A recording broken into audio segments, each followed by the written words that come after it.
Okay, it is 6:03, 6:04 now, and I will call this meeting of the NLA School Board to order.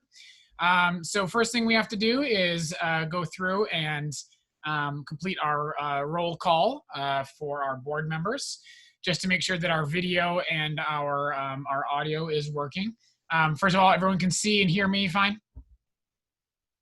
Yes? All good? Great. I just received a message that Forrest is sorting out some tech issues, so he'll be with us shortly. So again, we'll just start with a roll call of board members. So Member Bodine, can you hear and be heard? I'm here. All right, great, thank you. Member Thielen? Here. Member Slusher? Here. Member Devilar? Here. Member Rapp? One each. Member Hanson? Here. Member Dickey? Present. All righty. And then Member Florzak is on his way. So when he jumps in, Chelsea, I will let you know so you can record him as present as well. Okay. We won't dawdle too much here. We'll try to get going, and so we can have time for questions. But can you all, is the agenda being shared right now on your screen? Or is it just the packet? The packet. The packet. All right. Let me click on the agenda. All right. So that is the agenda we have before us for this evening. And what I'd like to do first is entertain a motion to have that agenda approved. So if a member would like to do that, that would be excellent. I will make a motion to approve the agenda. Thank you, Chelsea. Can I get a second for Chelsea's motion? I'll second that. I'm going to give that one to Scott. Gotcha. Any discussion about the agenda before we conduct our roll call vote? Chris, just one note that Ms. Goulet has included the academic summer school report in her building report, and I Great. have no separate report for that agenda item. Okay, sounds good. Thank you. I suppose, yeah, summer school would not be as relevant to our middle school students as our high school students for credit recovery. So, excellent. So the motion's been made to approve the agenda for this evening, and I will conduct a roll call vote. So, Member Bodine, how do you vote? Aye. Member Thielen? Aye. Member Slusher? Aye. Member Devilar? Aye. Member Rapp? Aye. Member Hanson? Aye. And Member Dickey? Aye. All right. The agenda has been approved. And the next item is to approve the minutes from last month. Forrest is joining us just now, Chelsea. Got it. Great. And so I would entertain a motion to approve last month's minutes for, I believe that was July 20th.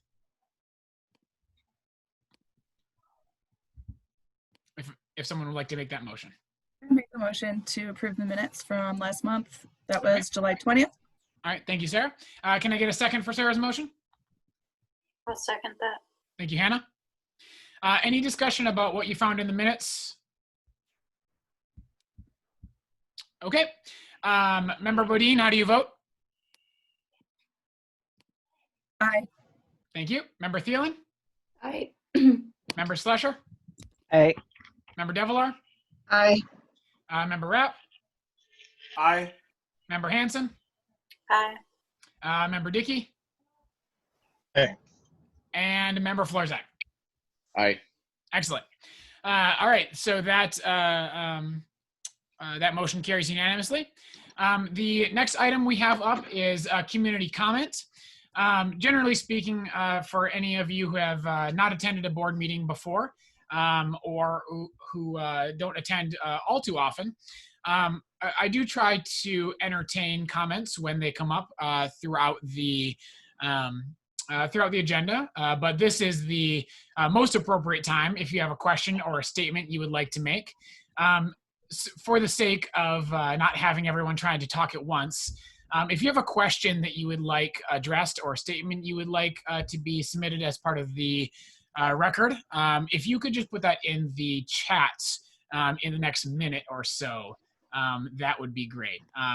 No obligation, obviously, but if you are present and there's anything you'd like to speak to at this moment on any agenda item, please do that now.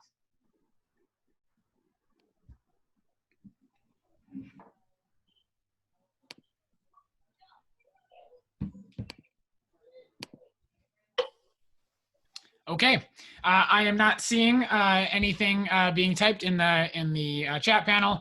Again, for community members, if there's something you would like clarified or repeated or addressed, that is something we can definitely speak to as we go. It does look like something just was put into the chat, so I'll read that for the recording. Amy, I'm not sure what Amy's last name is, which Amy we're speaking to, but Cam Can I and have Jamie. that for the record, please? Yep. Amy, if you can hear me, can you just put your last name? Oh, Amy Caron, Caron. Thank you. Yep. She's a parent, at least at the upper school. I'm not sure if she has any middle school students as well. But Cam and Jamie, maybe this one is for you. Amy has asked, she understands that orchestra is currently not being offered in the fall. And she was just wondering some background on why that decision was made and what effort there are, if there is, to keep that course offering. So if either of you want to jump on that, that would be helpful. I'll So defer this to is Jamie Jamie. Goulet. I'm the upper school. Yep, this is Jamie Goulet. I'm the upper school building lead. You know, we went to a 7-period day, and prior to that, we had chosen that orchestra was not going to actually be something that was moving forward due to the numbers of enrollment to conduct the class. We did not even have 9 students available to be able to go forward with orchestra, so our numbers were not quite clear as to where they just weren't there as far as what we wanted them to be at to continue. Plus, we had discussed the option of how to best utilize Mrs. Dale at 2 campuses to be able to start music programs and to continue to teach alongside Mr. Rapp to offer more music opportunities at the middle school. So by having Mrs. Dale being flexible and adaptable to be able to teach at different levels, we wanted to make sure that we were utilizing her to the best of her skills and abilities that would provide the most opportunities for our students at larger levels, basically, more expanded levels. So we are sorry to see orchestra leave. We can definitely understand that there are some students that will be disappointed, as well as families. It is something that maybe down the road it can come back, but at this point in time, it's not something that best fits into our schedule or situation with North Lakes Academy. So we will always try to find a way to keep music at the forefront for our students in many different ways. It's just that orchestra didn't work out this year. All right, thank you, Jamie. Amy, hopefully that addresses your concerns. Certainly you are more than welcome to send Ms. Goulet an email for any further clarification. Jeannie Schoblum also reiterated that same question. And so there's that, hopefully we've addressed that as best as we can. Miss Glott, Brittany Glott, who is a math teacher at the upper school, asked another question just to make sure that it's heard. She was wondering if there was going to be some clarification about the new leave offerings under the Emergency Leave Act and the Families First Coronavirus Relief Act as part of the family and medical leave policy that's being considered for a first read adjustment this evening. We will address that. We will try to explain some of those. There is quite a bit of legalese that goes along with that, and so I'll lean on folks who were in on that meeting along with me with our lawyer regarding how to implement that policy. But I do believe that I and as well as our admin team has a good grasp on how that how those 2 weeks will work. So we'll adjust that when we get to that policy under operational business. Chelsea, there is a couple of more comments in the chat. If you want to just make note of the parents who spoke to that orchestra issue as well, that would be Yep, I'm taking them down, Stu. I got it. good to put it in the minutes. Great, thank you. Alrighty, so we'll go ahead and continue on with financial business. Looks like we're adding 2 more people from the community. Chelsea, Anessa Beimert and Allison Tucker are joining momentarily. And so our first item is under financial business is our finance committee report. Oh, yep. Sorry to interrupt, but Doc would like to comment as well. Okay. Doc, Maddie, would you like to speak? You're welcome to unmute and speak for yourself as well if you'd like to. All right. Yeah. So I wrote a little speech thing. Can you guys hear me? Yeah, yep. We can. But Maddie, can you state your name and your affiliation with the school for the record? Yes. So I'm Maddie Shaneberger, and I graduated from NLA this past spring. All right, go ahead. All right. So I was part of the orchestra. So for many students, including me, participating in a musical ensemble is one of the most fulfilling opportunities offered by our curriculum. And the experience of learning to work together with peers to make music is extremely rewarding and invaluable. That is, unless you're a string player at NLA. While I've been really grateful for the opportunity to play my violin with the band in the past, it remains true that this situation has stunted my growth as a musician and ostracized me from my band friends. From 7th grade through the first semester of my sophomore year, I played my violin with the band. Sure, I learned to play flats, but I had to transpose every sheet of music I received into my violin's range, while the rest of the class sight read it together. And when I was finally able to play with the band, my acoustic violin was drowned out by the sound of all the other instruments. Band class taught me how to buzz my lips, but I never learned many of the techniques that most of the string players at my level know. Most importantly, though, the joy that I had felt in my previous school's orchestra faded away as I played in band. I lost interest in my violin, resigned to the fact that my only contribution to the band was the inaudible sound of the notes that I cranked out. I was stuck at an intermediate level playing ability, and I didn't feel that I had the support I needed to resume my progress. It's worth noting that there was briefly a lunchtime orchestra club when I was in 9th grade, but few of the string players had time during advisory and lunch to come play. And it felt unfair to have to meet on our own to play our instruments together when the choir and band students had class time dedicated to that. So enter Mrs. Dale, who set up an orchestra class as soon as possible to support our school's string players. I know there are only 9 returning string players, but that doesn't count all of the elementary school string players. Especially if we were to start an elementary program, we would get a lot more orchestra players.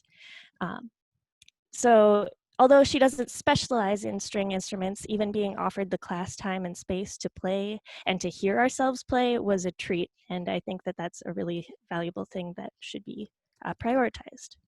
Mrs. Dale has done a phenomenal job reinvigorating student interest in orchestra. She's put so much effort into finding music for us to play together and organizing enrichment opportunities, including festivals and individual lessons. And once Mrs. Dale started teaching orchestra, I realized that I enjoyed playing my violin again. I was given the time, space, and support to continue my study of string and bowing techniques, and I grew into a confident musician. And I hope that that's something that other students will be able to experience. So I know from experience that the value of an ensemble that includes and empowers each and every instrumentalist. And I'm very grateful that I was able to play my violin proudly in orchestra from my sophomore year through my senior year. I hope that eventually other students will have this privilege too. I understand that there may be logistical obstacles to maintaining the orchestra program, but I strongly urge the school board to make it a priority to accommodate all instrumentalists in some capacity. Thank you. Thank you, Maddie. Chelsea, you can because we're recording this and we are publishing all of our electronic meetings. You can just reflect in the minutes that if you would like to see the all of Maddie's statement, they can review the recording. Yep.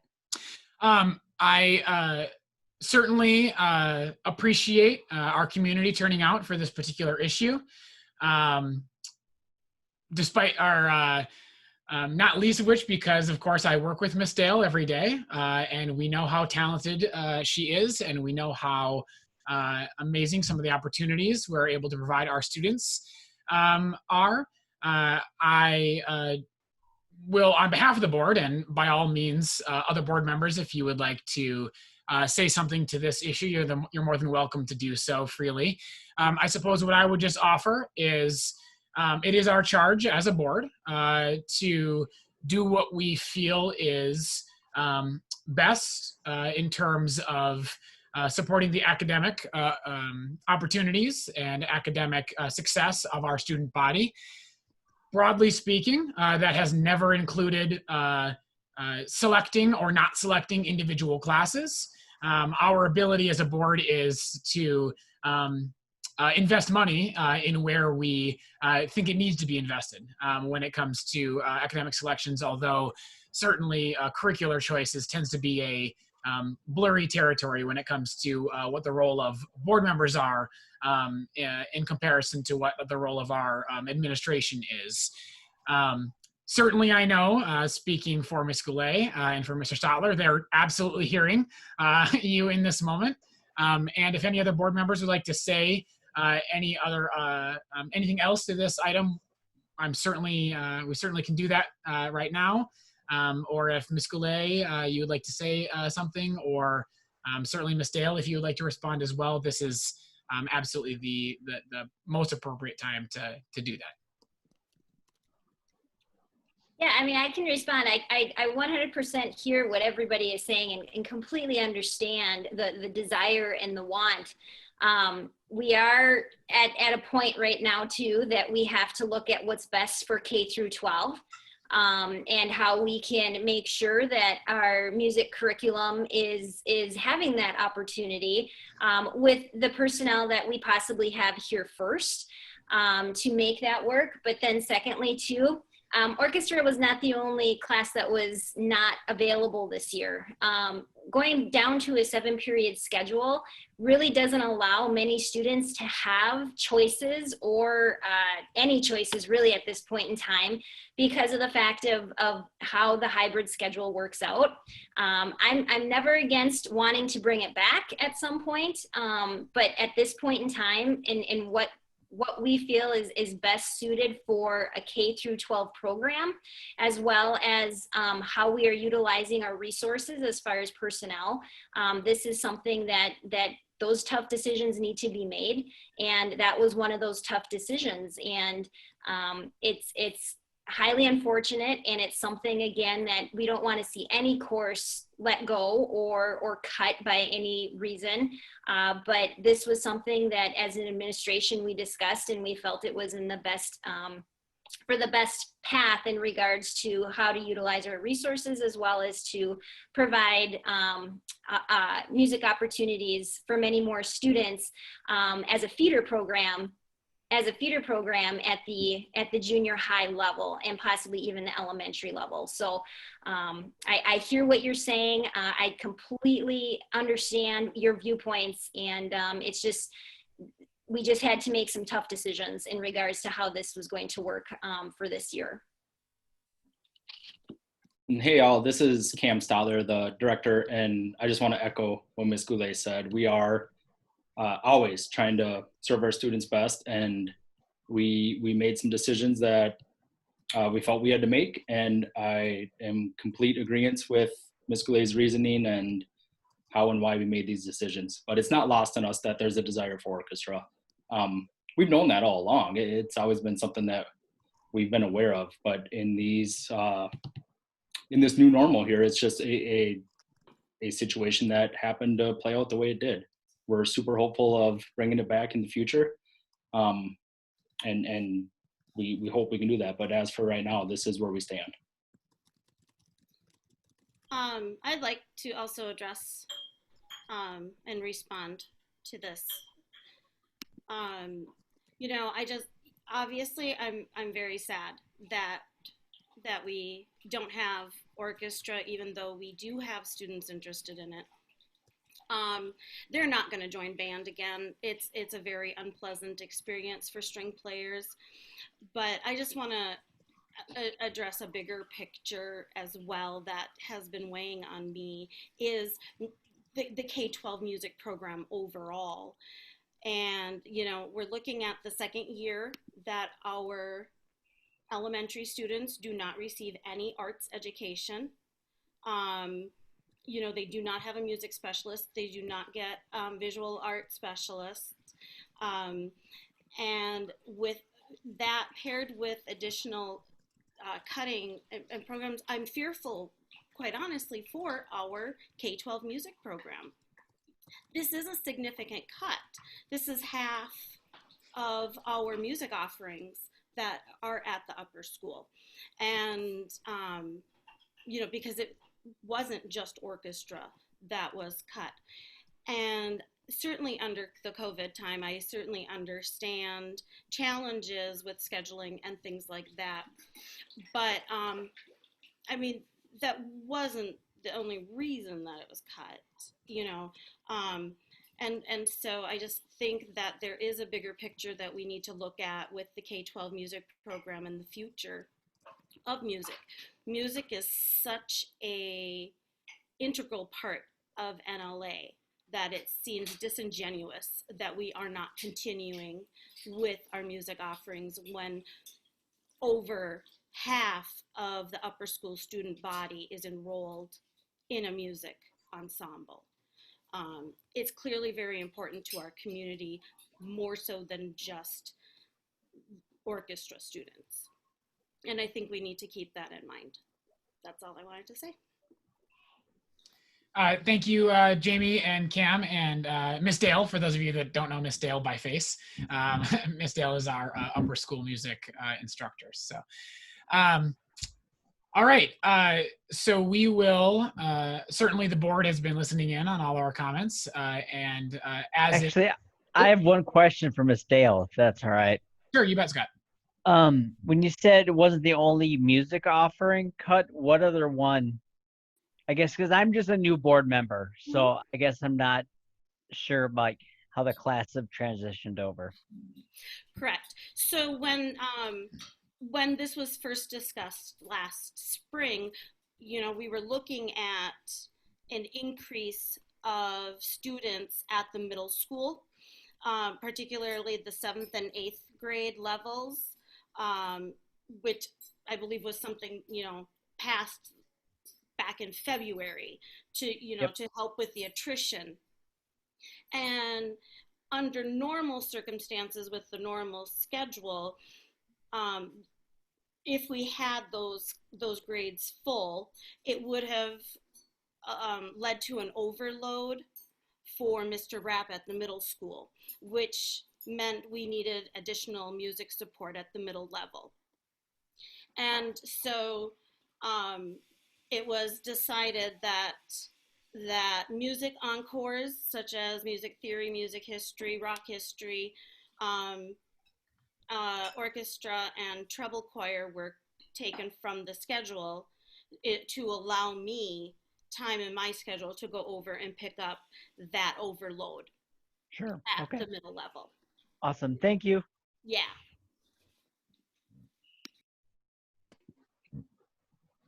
Any other comments or questions from board members on this issue or any other comments from the community?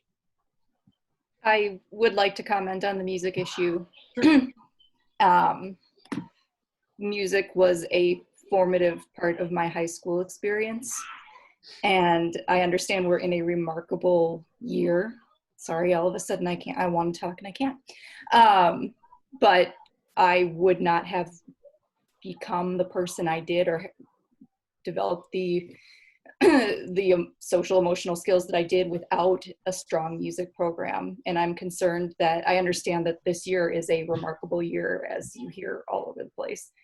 But long term, I would like to see it reintroduced. I would like to see these programs grow and not be cut. I think that's one way that just, as people are looking at high schools and school choice and things like that, you know, if my kids, the first thing they wanted to do when they got to 5th grade was get the instrument and play.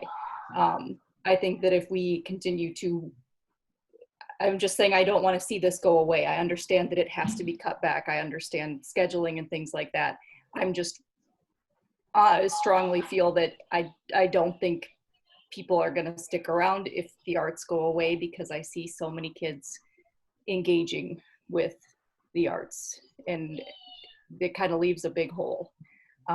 So future years, you know, I would like to see this, you know, come back and be, you know, if we could kind of continue that conversation. And yeah, again, you know, I feel the need to interject here. We are where we're at right now. And as we all know, as a board and as a staff, enrollment drives all. We have every intention and plan of making our third specialist a music specialist. We don't have the enrollment to support that yet. But by no means are we looking to limit or cut programs for the future. We're looking to put our students in the best position with the students we currently have, in the best position academically that we can, given the constraints we have. We just don't have the students right now to support orchestra at this time. That's all the further this decision really is. It's not talking about next year or any future years. It's talking about right now. got it. All right. Thank you, everyone. I do think it is important that we move forward with our agenda for this evening. We have a number of items that will take some time. So thank you to all of our community members who chose to speak this evening. If we do not have your full name for the record, Chelsea may reach out to you in the chat to make sure that you your comments are logged as part of that record. So our first item for this evening under financial business is our finance committee report. Sarah, I have made a copy of your document and put it into the finance packet in advance this time, no less. So I will let you and Jen take it away if you can take a moment to speak to some of the items that you discussed at your finance committee meeting this afternoon.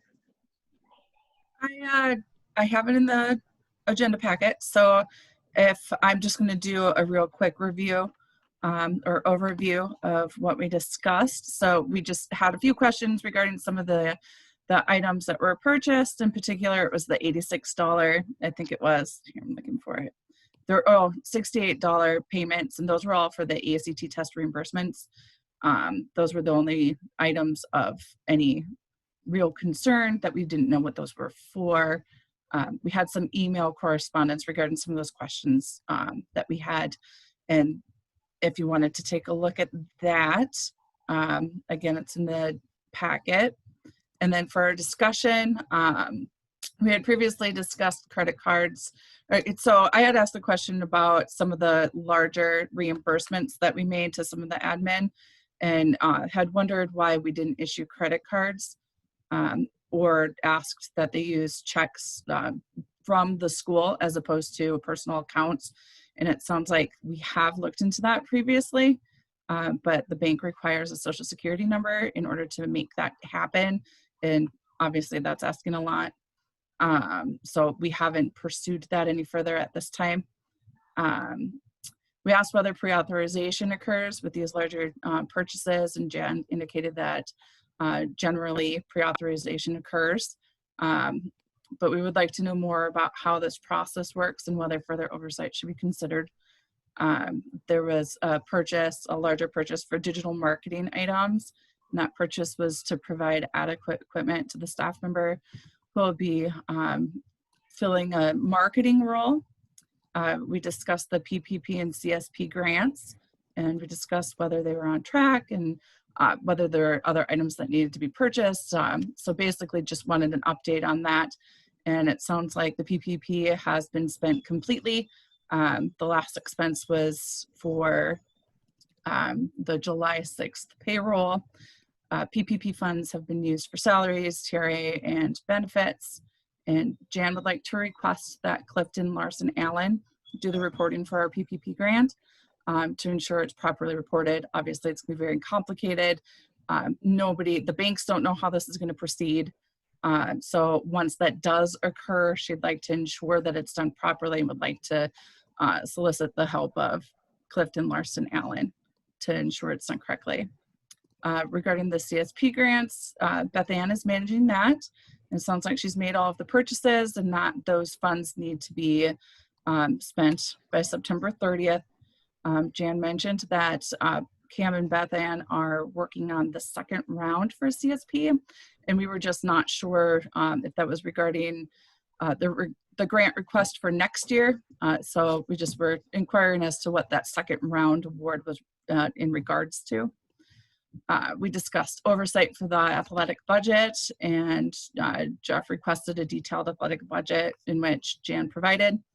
And he requested that this budget be made available to the board. The board as a whole when Jeff B presents to the next board report, or when he has his next board report. And in response to my question about the financial report, there's a budgeted item for the Fed revenue preschool incentive in the amount of $729.36. And Jan stated that these funds were provided for special education funds for 5-year-old enrollment in kindergarten.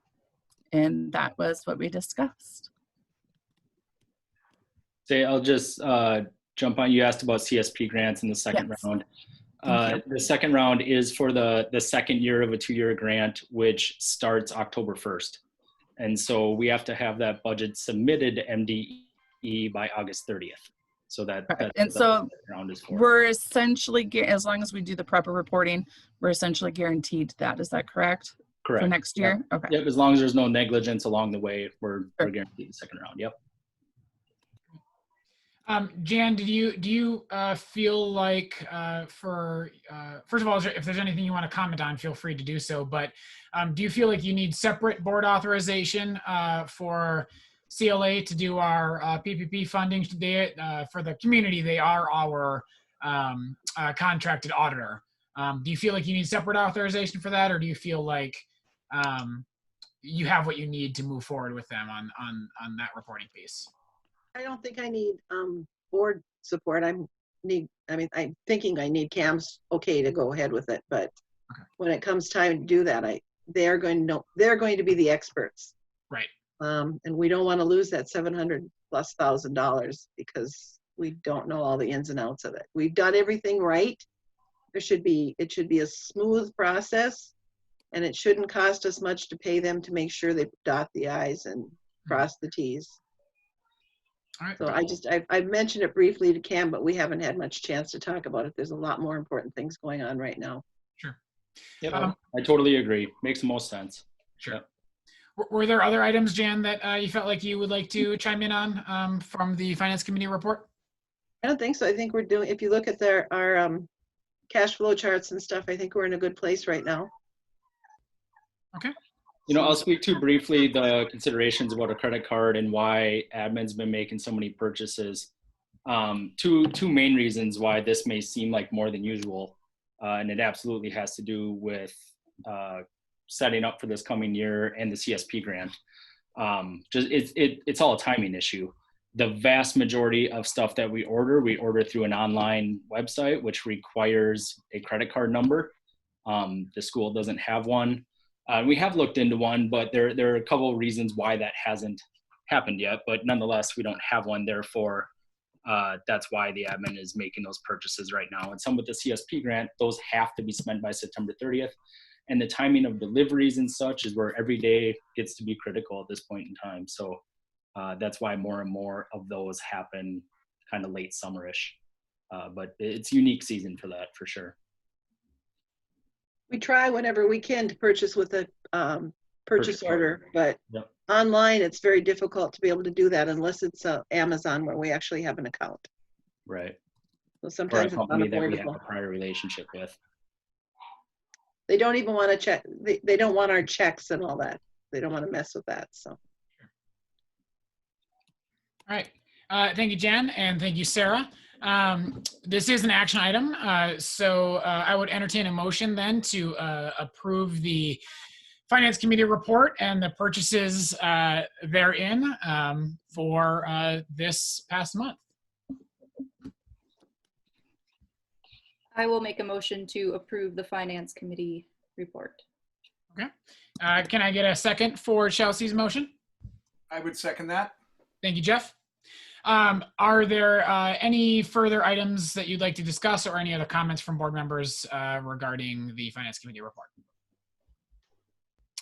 Okay, I'll conduct a roll call vote on that as well. So Member Bodine, how do you vote? Aye. Member Thielen? Aye. Member Slusher? Aye. Member Devilar? Aye. Member Rapp? Aye. Member Florzak? Aye. Member Hanson? Aye. And it looks like, did we lose Joel or did his video just stop working? I'll have to check this. I'm here. Aye. I don't. He is there. How do you vote, Joel? Aye. All right. That motion carries unanimously. So the next item we have on the agenda, I'll get back to that here so the community can see that document, is the K-8 building report from Mr. Brandt. So Mr. Brandt, do you want to go ahead and start with that report?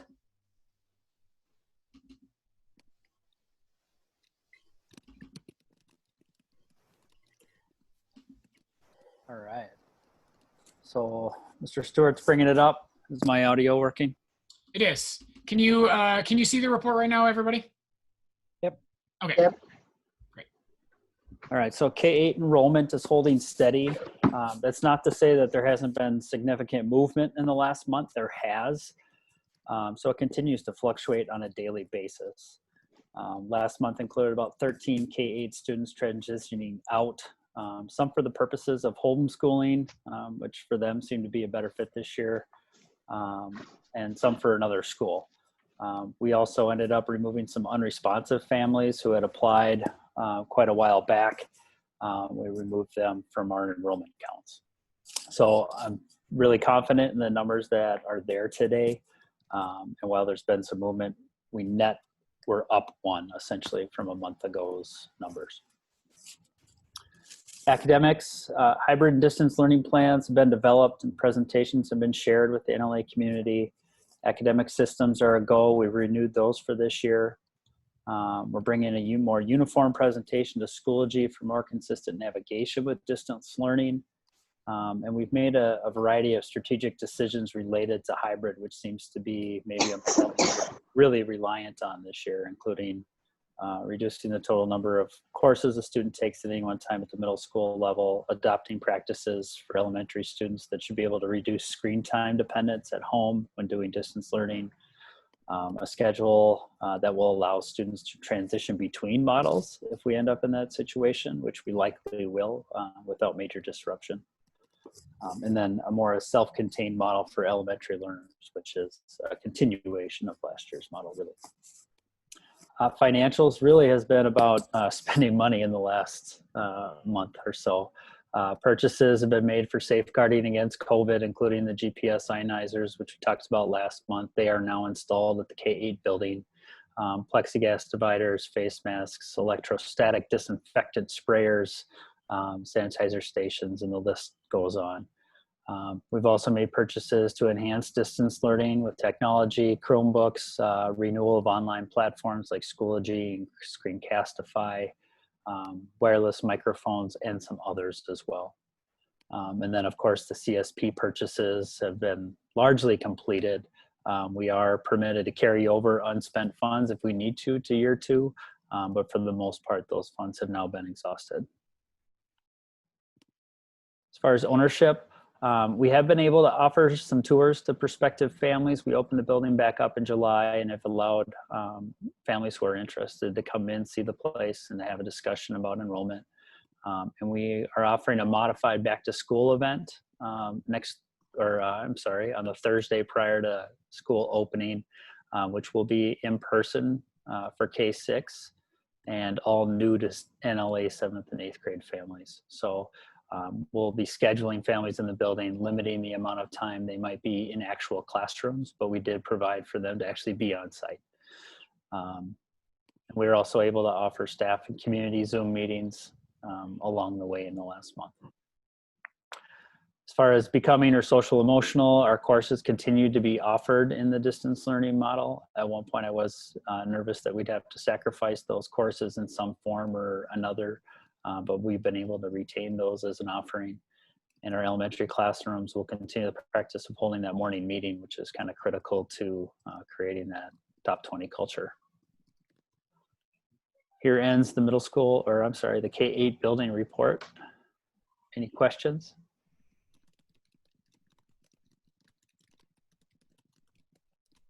Questions for Andrew? Alrighty, thank you, sir. Ms. Goulet, if you'll go ahead and start, and feel free just to roll in the conversation about summer school, and we'll cover the next agenda item. Neither of them are actionable, so feel free to just speak to both. So the upper school is at 214 students right now. From last month, we haven't had that much of a change of too much. So we are definitely maintaining where we're at right now. We actually have had a slew of students that are deciding to return back from PSEO. That doesn't change the enrollment numbers. It's just that we are looking at having more students in the building than expected within the past 24 hours because of so many students that have chosen to not do PSEO and instead be on the hybrid schedule with North Lakes Academy instead. So but at total for enrollment, we're at 214 students. The academics, the summer school piece here, we had 25 students eligible at the high school level. That's 9 through 12, which is about 13% of our population. 21 of those 25 attended, and then 14 completed or passed actually the summer school. Again, summer school is conducted with partnership with Forest Lake. They actually enroll all of our summer school students, and they also were online this year completely. They did not have the opportunity to be in the school this year. So again, something a little different. The students that did attend had to learn a brand new learning system through Canvas, as well as working through the Forest Lake School District to communicate. Hello? Did someone have a question? Nope, I think it was an errant unmuting by one of our community members. Go ahead, continue. So that is summer school. We feel pretty positive with what has happened with summer school and where these students are at. When students don't actually recoup credit for summer school, they end up having to retake it at North Lakes Academy, where we try to find room in their schedule to retake the classes sometime either this year, depending on the class, if it's a class that has to keep them moving, or if it can be put into possibly a year later or something to that effect, or taking summer school next year. Cohorts and groups will be released early this week, hopefully by the midweek or so. 27 upper school students are actually choosing distance learning at this point in time. 106 students currently in the blue group, 108 students currently in the gray group, so we have a really nice split right now. Student schedules will be available late next week. And then obviously something that's very different for this year for the upper school is that we are going to be on a 7-period day schedule, which means we will have 45-minute classes, and the students will be having class every single day instead of every other single day. So there's going to be no A-B block schedule anymore. So the reason that we chose the 7-period day is because of the fact that from the surveys that we received from parents, they wanted more consistency. It was very challenging, and a lot of organization situations or challenges for families to know which day they were on the AB schedule when we went to distance learning last spring. And so they were looking for something that was more consistent, repetitive, patterned. And so this is why we chose this. The financials, sneeze guards were built for the cafeteria. If you scroll down, I think it's the very last picture that's on there in regards to sneeze guards. They were NLA paid for the materials, and then the labor was donated for putting them all together. So we have 25 sneeze guards up in the cafeteria so our students can still utilize, or at least a portion of our students can utilize the cafeteria to eat with proper social distancing and safeguards in place. August 24th, there is a 9th grade and new parent meeting or orientation. This is going to take the place of the usual in-person orientation that we've always had. And it will probably be a good hour long or so because of the amount of information that I give to the 9th grade parents as well as new families as far as how to be successful at the upper school, but then also to go over some processes and procedures so that parents are aware of what to expect themselves as they have a new 9th grader coming into the high school. And then August 26th and 27th, that's a Wednesday and Thursday. From 3 to 5 p.m., there are scheduled tours out there right now for 9th grade students and new students to NLA. They can sign up through Sign Up Genius, or I think I said that right. We're only taking 8 students at a time. They get 20 minutes to tour the building. Not a lot of talking with teachers or anything like that. It's just really for them to be able to see their schedule, move about the building, to see the way that how they're going to get to their classes because of the one-ways and the halls and everything like that. So this will be a great opportunity for 9th graders and new students to NLA to really get to see the environment of North Lakes Academy prior to the first day of school. As Andrew alluded to, masks are for every student in 6 through 12. We actually just received the shipment of all the masks within the last couple of days. They're pretty cool, actually, with a lot of NLA logo stuff on it. So it's going to be pretty exciting to see all the students with NLA swag on. And then August 31st, NLA's home cross-country meet is at Forest Hills Golf Club. So that's something that's exciting to continue to have amongst our students or athletes in our community, to be able to have those athletics still continue. Social emotional, Atlas is a mental health app for students. It's going to start at the high school level, the 9th through 12th grade. It's a free endorsement that we are partnering with 2 Stanford grads that created this, because after they went out and they looked at mental health apps that were out there, they found that there were really none for teenagers to really go after and to find, for students to find information and help with. And so this app is something that we don't necessarily see who the person is that's looking at the information on the app, but we do see what topics our students are actually going after the most, so that we can then work with these Stanford grads and say, hey, our students are actually researching this on this app right now, and we want more information about it. And then they hook us up through the app as far as all of the information that our students are mostly looking at. So I'll have a dashboard of seeing what all of these types of filters are coming in for, but I will not know which students are actually looking at what.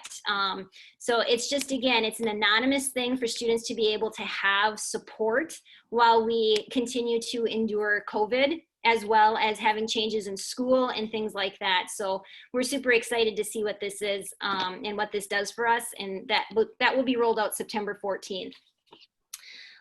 Some really cool stuff is happening in the upper school. We have a lot of teachers helping with furniture moves, getting all of the clutter out of the classrooms, and you can see from the classrooms below what's been done already.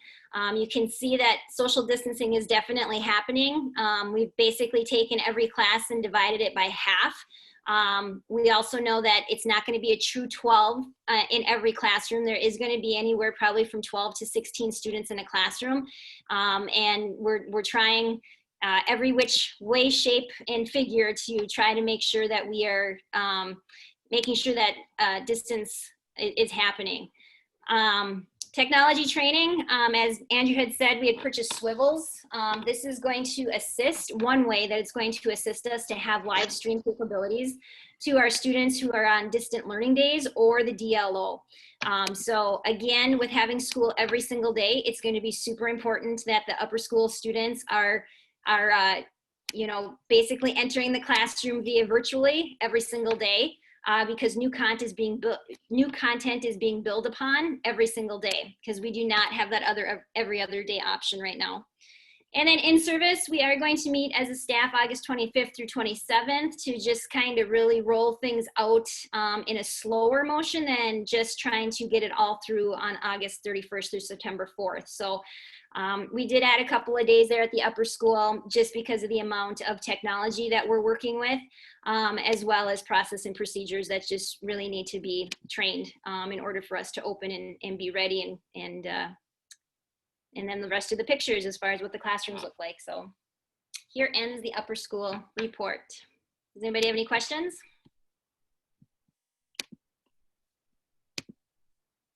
Or questions about the summer school piece, which is the next item on the agenda?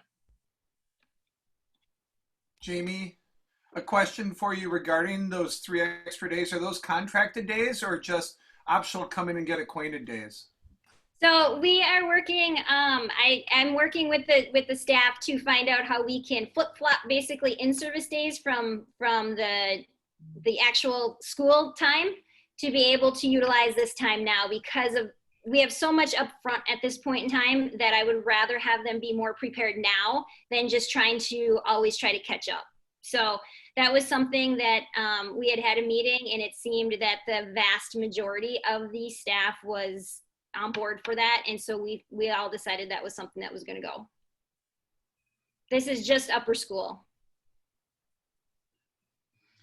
And Jamie, Andrew had spoken about putting up plexiglass items. Was that in the classroom, Andrew? In the classrooms you were installing those? The plexiglass that we had, oh. Sorry, yeah. So I was wondering what mitigation efforts are going to be offered within the classrooms themselves outside of social distancing. And Andrew had mentioned plexiglass dividers, and I wasn't sure if that was in the classroom, in the K-8 facility, and the upper school, or what the plan was there. Yeah, I just ordered plexiglass for the front receptionist area. Okay. Because we have quite a bit of space currently, and hopefully that stays at least at the upper school in regards to masking and physical distancing. Gotcha. All right. Thank you. But Andrew can talk for K-8. Sure. Yeah. At the K-8 site, especially because elementary will be in person, where social distancing isn't as easy to accomplish when you have your full student population in. So there is some classroom plexiglass we're looking at ordering, but we have ordered for the lunchroom already. Okay. And then front desk area that arrived today already.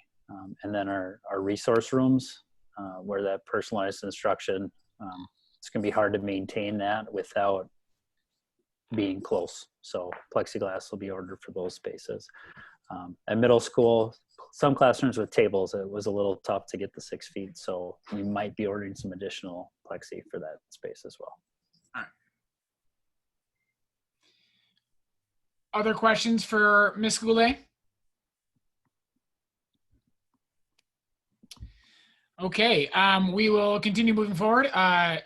Mr. Stotler, I'm going to have Mr. Beimert jump you here on the agenda. Usually we go to our executive director report, but I wanted to give Mr. Beimert the opportunity to speak about updates from the Minnesota State High School League. Certainly the evidence that the pandemic is touching literally every aspect of our academic experience for these students. So Mr. Beimert, if you would just turn your video on and then introduce yourself to those who don't know who you are, and then say your piece, and I'll bring up the document you asked for me to display. Hello, everyone. I'm Jeff Beimert. I'm the Activities Director here at North Lakes Academy. I'm going to be talking about the Minnesota State High School League decision on what the seasons will be looking like this year. The High School League Board met in early August and had a very long discussion on what to do with fall sports. In the end, they voted to move volleyball and football to a spring season.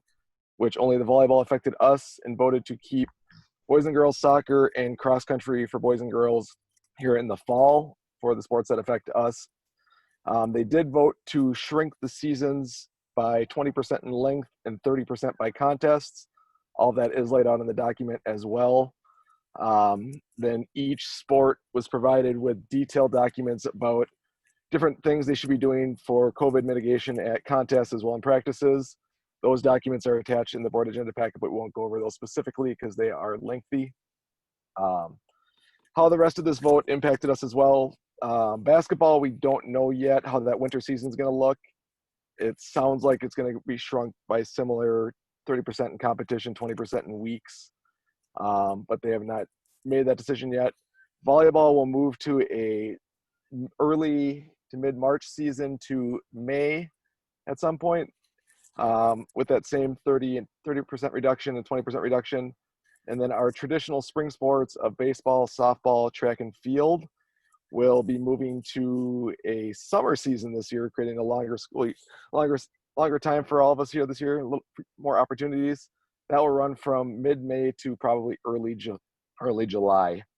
High School League also did work with their lawyers to provide us with this COVID notice that Mr. Stewart has up right now. This will be provided to every family to look over, and just their guidance on what it will look like, and remind everybody that it is a voluntary activity, and recommendation of what they should do. Their lawyers didn't feel it was a waiver was necessary, but just to provide this information here. Any questions for me at this time? I mean, there's a lot of unknowns as far as goes after this fall, but I can try to answer any questions that you might have. Yeah, Jeff, can you just speak to how this is going to affect our bottom line when it comes to families and fees, but also, I mean, and you may not have those decisions made, but also then what investments we might need to make as a board to ensure that our athletes are. Yep. So with the shortened season and the short number of contests, and also knowing we're going to probably have very little transportation, we did reduce our fees down. We set a number that covers our costs and puts us a couple $100s for each sport into the positive. I left minimal transportation in just in case we are able to find some. As far as other mitigation efforts, I was purchased thermometers for all the coaches and staffs this summer.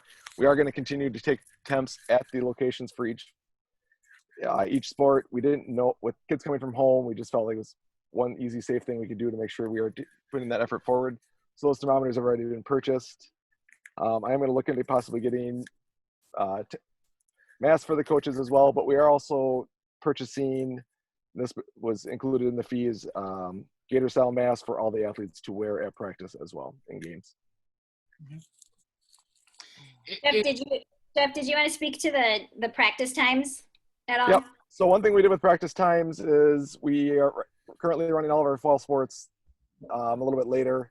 I know cross country's practice in the mornings right now, and I'm not 100% sure what they were doing when school starts, but I know our soccer teams are practicing from 5:30 to 7 in the evenings to allow families a little more leeway to get their kids there that aren't in school on those days. It's a little bit trickier this year knowing that half our population is going to be at home on these practice days. So we want to make sure families have the opportunity to get home and get those kids to those sports. Is the transportation shortage, I mean, more than it normally is? Is that because a lot of these independent contractors just aren't interested in managing the mitigation piece, or is it just because they're completely hired out because of? They're hired out. They lost even more drivers than they had in the past due to the situation right now. A lot of those companies released all their drivers in the spring and didn't know how many they were going to get back in this fall. Gotcha. So. Thank you, Jeff.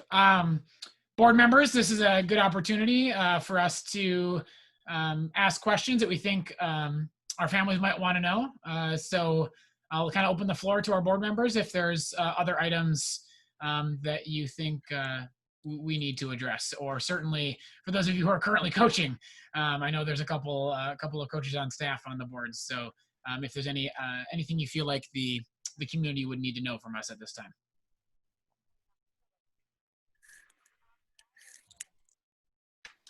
Jeff, once again, would you cover for us, please, the what our policy or procedure is regarding a canceled season or a Yep. postponed season? How does that work? And refunds that might be associated with that, how are we doing that this year? Yep, I can walk through that. So the MDE determined that anytime we are going to mandated distance learning, our season we put on hold at that point. We'll just be provided with virtual trainings, knowing that that could be a week-to-week process. We've decided that we won't make any refund decisions till the end of the season to determine what percentage of our season was lost. Then we put it at a 25%, 50%, or 75% refund based off of those. And then at the end of the season, we'd make that decision of if we did lose chunks of the season, what would go back. Does that answer your question, Jeff?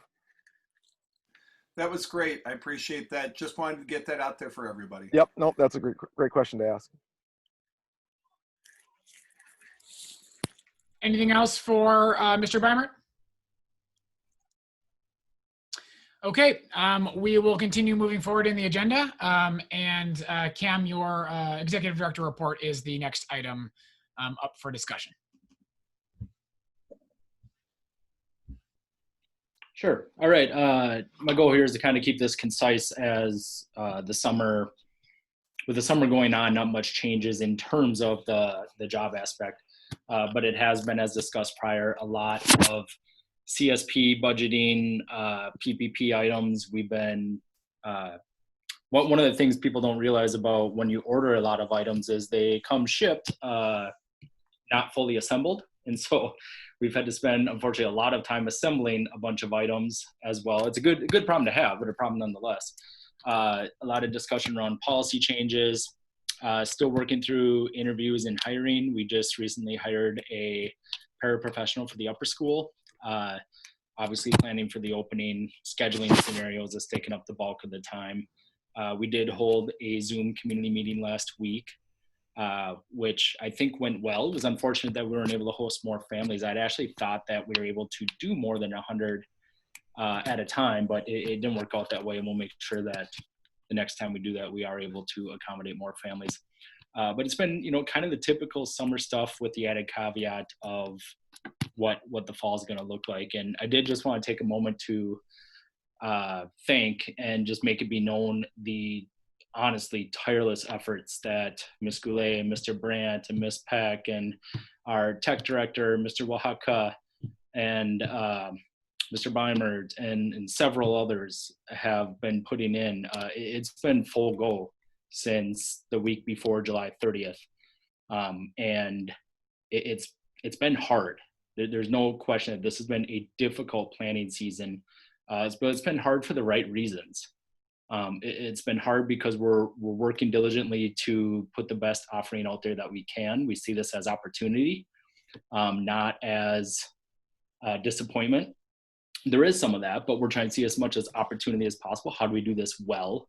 And so it's been full, and it's going to continue right up until September 8th and beyond. So no doubt has the time and commitment been there, and those people they deserve to be commended and praised for their efforts thus far. So here ends my report. Thank you, Cam. Any questions for Mr. Stotler on his executive director report, what you see in front of you here?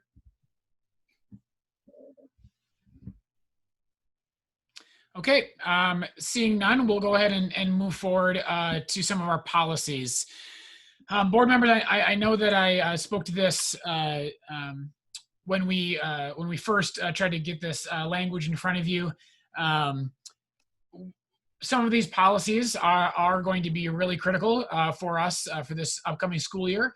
And we want to be fully transparent about our process, not just with regards to our the legal guidance we've received, but just our normal operating procedures when it comes to policies. So the four policies that we have in front of us for this evening as first reads, just as a reminder to our community, our first read is the presentation of suggested language that we feel like suits our needs when it comes to significant changes in the policy. And then we typically do a comment period for our community. there's no legal requirement with regards to it being a month long. That's just generally been the case because we have a board meeting once a month. But for a couple of these policies, in fact, all of them, all of these policies are really critical for our administration to be able to do their work, that we bring back a second read sooner than that. The convenient news to that, of course, is as I spoke to when the agenda was distributed, it's likely going to be necessary for us to meet again before the school year starts to get an update on where we are with regards to reopening, try to discuss and talk through any items that maybe our administration feels needs our attention.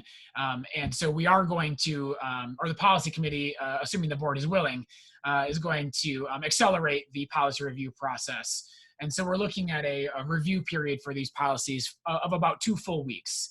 And these policies will be distributed by email, and of course they're here in the packet.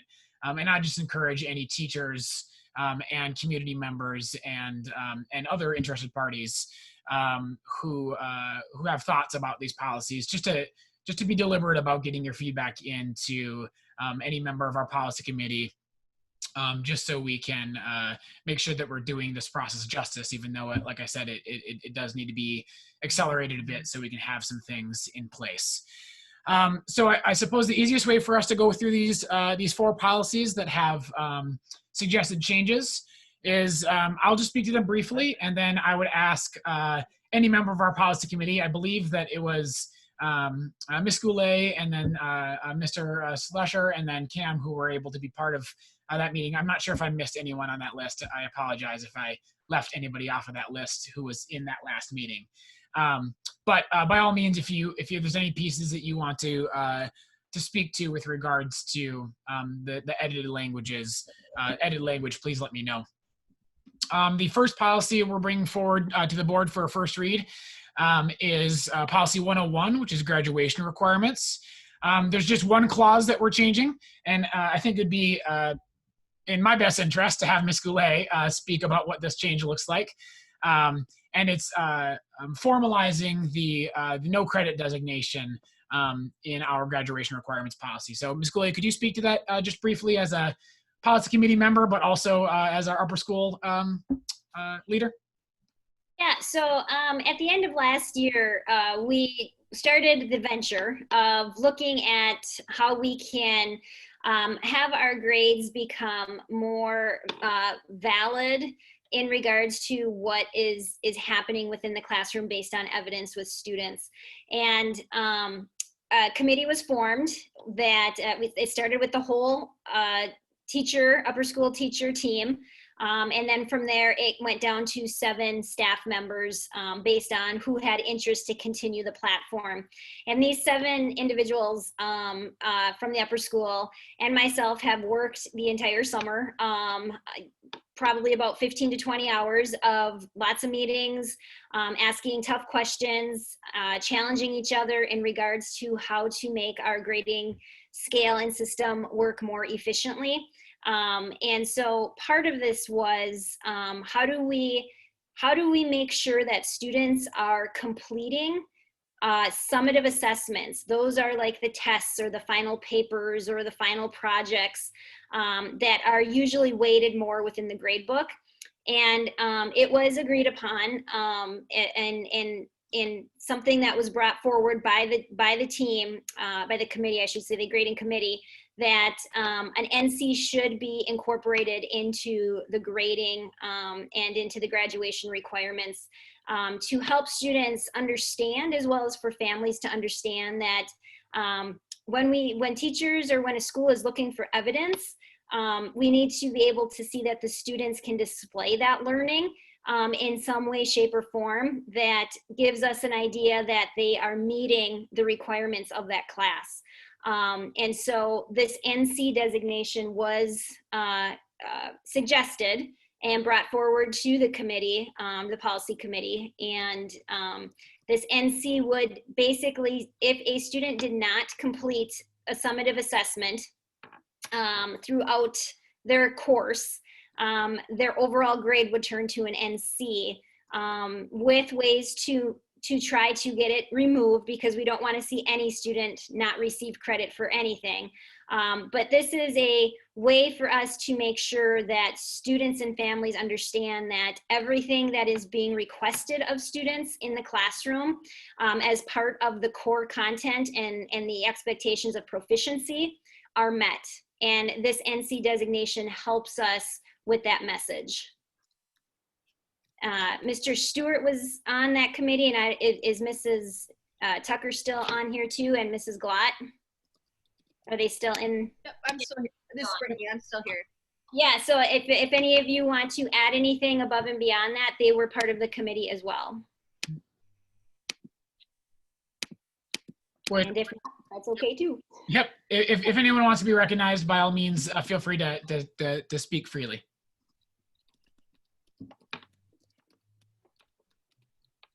Oh, okay. All right, I have a baby crying in the background, so I will not add anything and get off of this mic, so I'll stop bothering you. But I'll let Jamie and Brittany speak for me. Thank you, Ms. Tucker. Yeah, I guess I can just speak briefly to the NC because certainly I was there on the ground when we attempted to roll it out in the middle of last school year. Essentially, the NC designation is supposed to define the difference between a student who is not being successful, who is not showing proficiency, versus a student who is has not been able or willing to show evidence of anything. And we want to distinguish between those two groups of students. A student who has been attempting to show proficiency and has not been successful versus, again, a student who has simply resisted to show evidence. And that's what the NC designation is about, to more accurately reflect what our grades represent. So, Ms. Glott, if you'd like to say anything further, you're welcome to. Otherwise, we can continue to move forward. No, I think that sums it up pretty well. I guess the one thing I can't quite remember that I am curious looking at this, I forget, does the NC hold the same value on like a GPA as an F would? Forget. Yeah, so an NC would not receive any type of credit or GPA points of any sort. So would it impact the GPA at all? It would impact the GPA because it would be getting a 0. Okay, okay. Okay, so that is policy 101. Board members, do you have any comments or questions about that piece? About the spirit of that piece anyways? A quick question. It seems like I have a lot of them. Sorry about that. You're okay. Hey, was there discussion about what the criteria for NC versus C, D, or F would be? At what point somebody does 2 out of 3 summative assessments during the semester? Is that sufficient? Or No. just because they have to complete all summative assessments or receive no credit? That's the idea. Yep, because the summatives are actually the end of some type of unit or some type of set amount of information that the student needs to have for proficiency to show that they are making it through the course. And so that was something that was discussed, and it came back to the fact that everything is important within a course, and so especially all summatives, because it shows that final situation of a student's evidence and understanding of the material. And so they do need to complete all summatives, and if they don't, then an NC would occur. Okay. Yes, and I don't know if this clarifies anything for you, Jeff, but like also they would have, from my understanding, the opportunity to make up that summative at any point throughout the year, even though that might not be ideal. You know, and the teacher can kind of grade from there as they wish. They have that opportunity to make up that NC once they have it until the end of the year, if that makes sense. Right. Yeah, so like I said, we don't want to see a student have an NC, and so we will work with them with parameters. It actually is, once they have that NC, they have basically 2 weeks to help try to figure out how to get that summative completed. And at least what we have to remember is that there's a difference between an attempt and no attempt. And the attempt and no attempt is really what got us to the NC, because unfortunately, there are some of our student population that will not take summatives, and they feel that they are not important, or they, for whatever reason, they choose not to. And then we are stuck with trying to grade these students based on no evidence. And that is not how we want to continue with having validity in our grades. We want to make sure that they have, they earn the grade that they are truly getting. And it's not just okay to give them an F, because there was no, if there was an attempt and there was something to that effect, but if there's no attempt, they're not even earning an F because they haven't shown us anything. So yeah, but we will do everything to make sure that that no credit doesn't stay there, because at that point in time, we understand it's a behavior, and that's when parents and students will be brought in to probably have some conversations as to why this is happening, or why they're choosing this choice. So. And this I is like to this. keep. Oh, sorry. Go ahead, Jeff. I think, Scott, you get a turn next, and then I might follow up if you don't already get it answered. So this is to hold students accountable, like for distance learning that you just didn't hear from the whole rest of the year, and on June 6th you had to give them a grade. This is just so they know that they have to at least attempt things, right? No, so this is just not for COVID. This was something that we had put in long before COVID even happened. Oh, sure. Okay. Yeah, we actually implemented this last year at the end of first semester, because of what we were starting to see from students towards the end of the semester of them not completing assessments. And so this was actually piloted to see where we could move forward with it, to make it more of a concrete piece of what we wanted to do with it now. Okay. And so this is something that wasn't COVID related at all. It was something that was long before that, based on what we were seeing within our classrooms, and then the way that we wanted to problem solve with how to make sure that our students were getting proper grades with what they were showing and not showing. So sure. And yeah. Awesome.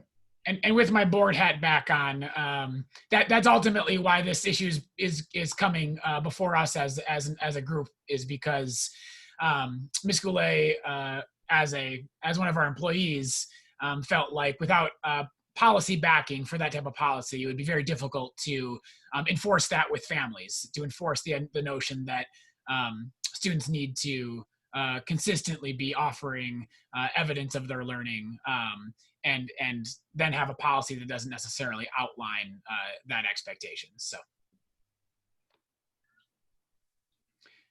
So then my follow-up question, and I'll get out of the way after this, is there additional training in regard to the teachers, as far as what is being offered as far as formative versus summative assessments, and how much of each should be offered? And then as far as students, is it being offered via a syllabus, or how will they know whether this is a summative or a formative assessment?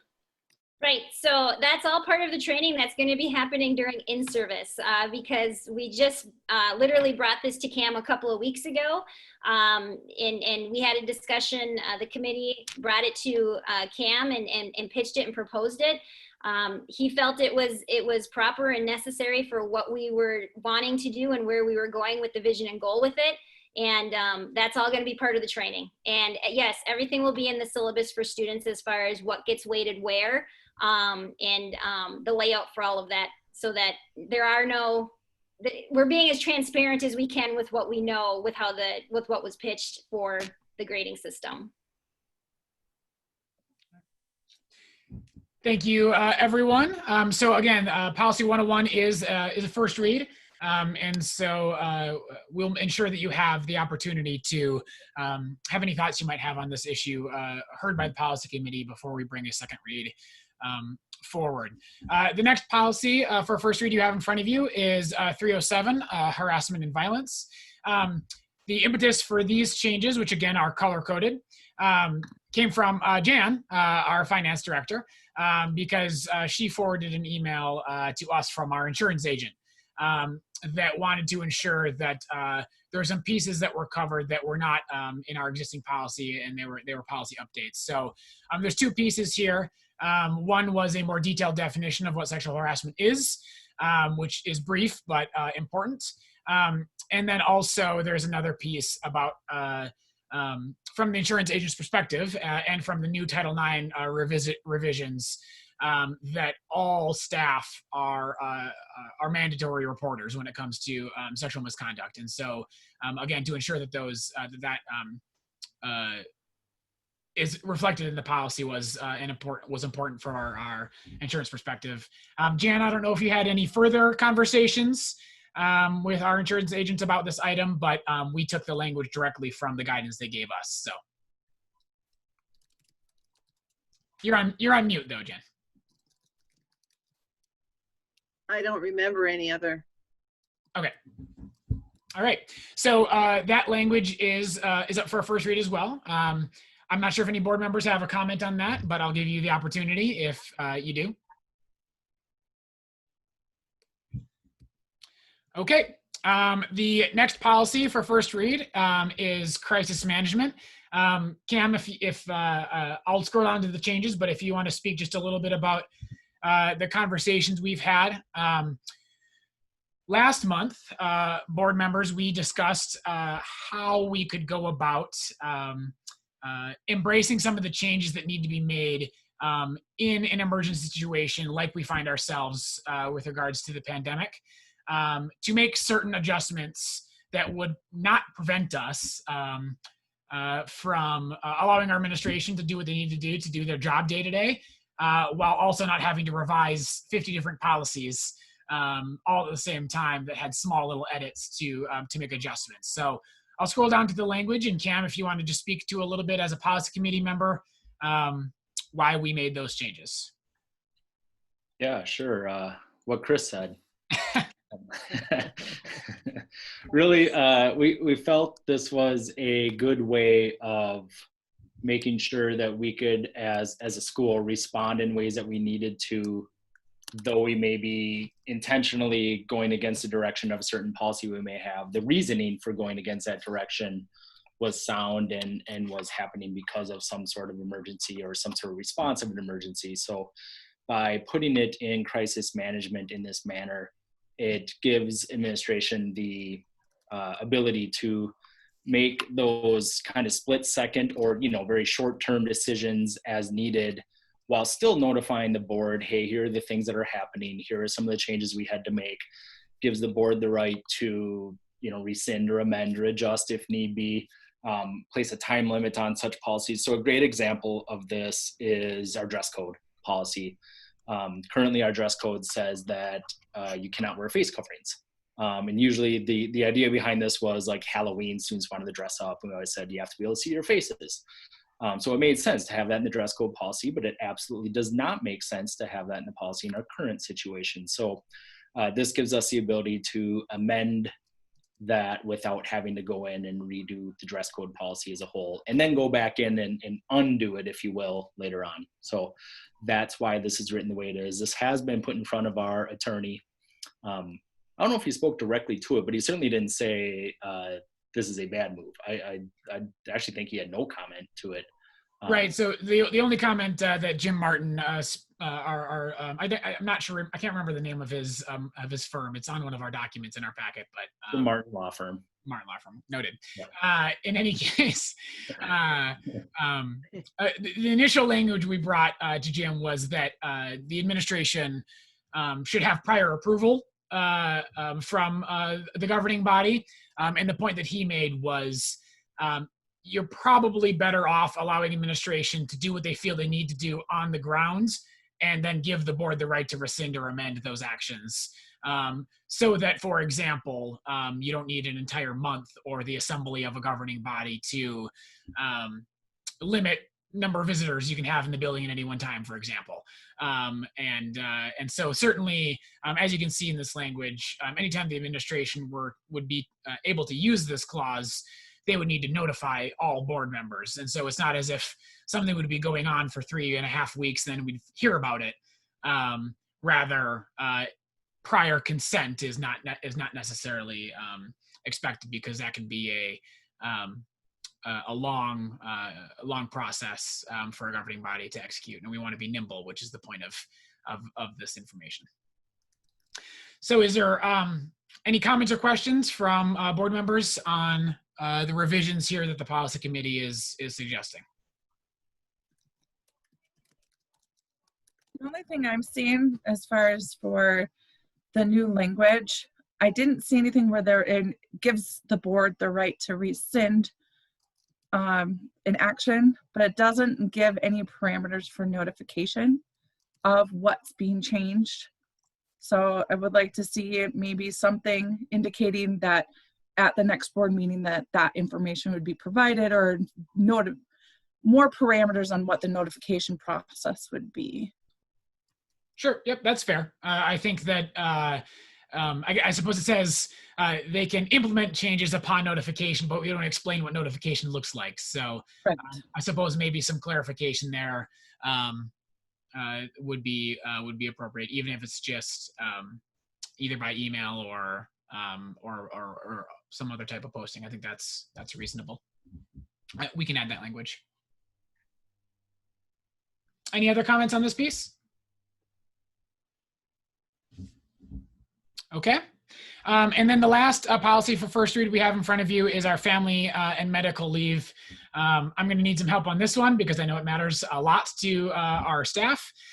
This is one of those policies that we absolutely have to ensure that is implemented before day one of students, because it was something that was not in our policy, and we received pretty extensive guidance from our legal support team with regards to what needs to be implemented here. So I will do my best to provide an overview with the caveat that I will always defer to the written legal guidance that is also included in the agenda packet from Martin Law Firm. And if I happen to misspeak, please, someone who is also in on that call, interject and correct me, just to ensure that we have these items secured. So the most important piece, and I think this is the most confusing piece for staff as we rolled out some of this information, at least the meetings that I witnessed. The Families First Coronavirus Relief Act was passed in the spring, and it extends through December 31st. What's most important is that this is a separate pool from any type of PTO or FMLA leave that staff currently would have access to. So this is an entirely separate congressional offering that the school pays for through some complex tax credits, which I don't totally understand, but that is how it's paid for. So this is not a budgetary item for the board. This is not something we have to pay for. This is not something that staff has to pay for out of pocket. This is a separate funded item through tax credits. And so I think a lot of staff were confused that they would have to take some of their PTO to access some of this, and that is not the case based on our legal guidance. So essentially, there are a handful of conditions, and I'm going to scroll to pink here because it's the easiest way to make it make sense for me. There are a handful of conditions in which a staff, mostly if they have been diagnosed as suffering from COVID-19, are quarantining, or they are experiencing symptoms and they're seeking a medical diagnosis of COVID-19, in which they are, only if they, as an employee, they are granted 2 weeks, 10 days of fully paid leave at the regular rate during that time period. So 10 days of fully paid leave. There is also that 10 days can also be applied if they are caring for a child whose care facility or school is shut down due to related COVID-19 reasons, or if they are, as F says, experiencing any other substantially similar conditions as defined by HHS. And if it is not that individual who is ill with COVID-19, then they are able to access those 2 weeks of paid leave at 2/3 of their regular rate. And those two pieces, those two clauses are direct letter of the law, straight from our legal guidance into the policy. And then after those 10 days, there is another 50 additional days in which only if an individual is prevented from working or cannot telework because their child's school or care facility is shut down related to COVID-19, that they can access 50 additional days of leave paid at 2/3 their regular rate. A couple of questions that came up that we asked our lawyer. What would happen, for example, if one of our teachers who is a parent fell ill and used those 10 days and then their child's school also closed down? Could they access those first 10 days again? And his answer was no, it does not seem that that's the case. The 60-day offering, 10 for emergency leave for yourself, or if your child's child care facility or school closed down, and then 50 if the care facility is shut down at 2/3 for 2/3 pay. Those are when they're gone, they're gone. What we have done as a policy committee with the blessing of our legal team is if a staff member were to qualify for any reason, any of the reasons listed above, for 2/3 pay, whether that is they're in those first 10 days and they're receiving 2/3 pay, or they're in those 50 additional days, which again, just to reiterate, is completely separate from FMLA leave as is normal. The policy committee is recommending to the board that we allow staff to use the PTO they have accrued, whether it's their 10 days they have year to year or their banked days, to replace and get their 2/3 pay up to full pay. And the way that would work essentially is, let's say, for example, Miss Thielen, who is one of our teachers, let's say her children's school is closed down and she takes those initial 10 days. For example, those first 3 days where she would be earning 2/3 pay, she could use 1 day of her own PTO and restore her pay to full pay for those 3 days on a consistent basis, as long as she has PTO to use. That's the best way I can explain what we were heard and what was told. Again, I want to defer to the language that we have in the policy because it was put in front of our legal advisor and approved in that way. But certainly, Jamie and Cam, and I know Andrew, you were on that call as well. If there are pieces that I missed or dynamics that I missed or thoughts you have, now would be an excellent time to get me to let you take over. Yeah, I think you did a pretty good job, Crystal. There's probably questions still. Sure. The main goal of this, as it was stated to us, is as a school, we are looking to be able to support our staff, get them the time off they need where it's not a detriment to their financial stake. And this tries to speak to that as much as it can. The idea of making whole that 2/3 pay is something that the board would approve, but we think it's a reasonable, somewhat cost-effective measure to do so. And then really, there are other parameters in place of the whole Coronavirus Relief Act, and you can look through the guidance letter that's provided in the board packet. But our goal here is to make sure employees know that as a school, we're looking to take care of them and we're not health experts, but take care of them in a way where their job is available to them. We try to get them to do their job in a way that is supportive to them and to the students still. It's not meant to be punitive. None of this is meant to be punitive. These are all ways of how can we support staff when these certain situations come up. And I'll say we're also not afraid and super likely to double check and recheck with whether it's our attorney or other health services whenever these situations may arise with staff that we need to speak to.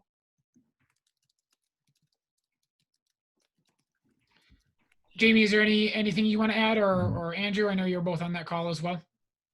Yeah, no, I think both you and Cam provided explanation. I just think that there's questions that are probably spinning and milling in people's heads, which I'm sure will come up once we present this to the entire staff as well. But really, it's a branch of FMLA, and it's an extension of FMLA based on COVID.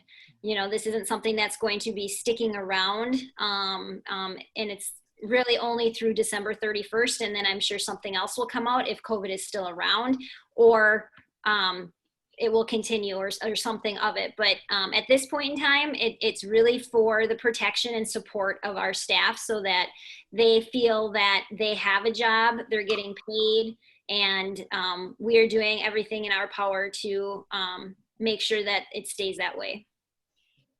One thing I'll point out that isn't written in here, but I don't know if enough staff know this yet or not, but all educators are now considered tier 1 critical workers. And so educators who do have children, whatever district they reside in, that district is or would be responsible for providing tier 1 care within that district as well. So the idea of a daycare being shut down or something like that might not apply to staff members, but just a consideration in there. Sure. Yeah, and for interested community members or board members, if you haven't had a chance to read through that entire law firm, it's entitled Martin Law Firm Guidance Letter to North Lakes Academy. That is in the operational business folder, and it's complicated, and we had to bring our lawyer in on a phone call so we could weed through the legalese and put language we felt our staff could read and understand as best as we could into our policy. But if you haven't had a chance to read through that, I think it is really important that you do. One piece, just to reiterate what Cam and Jamie spoke to, is one of the main focus items, and certainly I expect this to be an issue that the board continues to address from our lawyer, is it is best practice always, but especially now for the school, to do whatever they can to ensure that staff are allowed to continue working and offered what they can be offered in order to make it not just a safe working environment, but to make sure that they know that their job is there for them. And so there's this reference to whether or not they're able to telework. Certainly that's an administrative discussion with those employees. But again, just to reiterate, his legal guidance was truly anything you can do to prevent voluntary termination is ideal, and just because of how difficult of a situation this time is for families and obviously our public schools. So, but what you have in front of you is our first read language. So, if there's any other comments, certainly you can make them now, or you can send them to any member of the policy committee. So, Chris, I just do have a question. If this has to be done by September 8th, before what's the next step to make this happen before that? Yep, I have a date in mind for a special board meeting in about 2 weeks. And we can chat about that towards the end of the meeting. But again, board members, this is definitely something we are going to need to meet on again to ensure that we can have this in place for our staff on day one. And just to clarify, the FCCR is already in place. What would be in addition to is covering that gap. Right. Exactly. Essentially. Yeah. Right. Whether or not the FFCRA language is in our policy, it is the legal right of employees today. So yes, that's an important point to make. So yeah, we can continue to speak about that. And again, like Jamie said, this law does expire on December 31st, and so Congress will need to act to extend it throughout the school year. And I'm not sure what that will look like as the fall kind of continues. So, all right. Without any further comments or questions, well, I had one. Sure, I was please. trying to get in there. I just was curious on like the first line of this piece, and it might have been somewhere else in there. Let's see. I don't want to misword it. So the paid sick leave, those 10 days or whatever they are. it says when they're unable to work and or telework. Mhm. So by that, I guess it's maybe a two-part question, I'm not sure. So if I, let's say, go get a test done and I test positive because I know someone I was exposed to is positive, but I'm, you know, like feeling okay to work, is this, like, am I gonna be, how do I want to word this? Like, if I'm able to, you know, run my classes from home and whatnot, does that take from these 10 days or then eventually my PTO, or would I be not expected to have to work? Just because if it is 10 days, I mean, that's a lot of lessons to prep out. Like, how does that all fit into, like, it's a leave period, but we might be able to work from home? Sure. If that makes sense.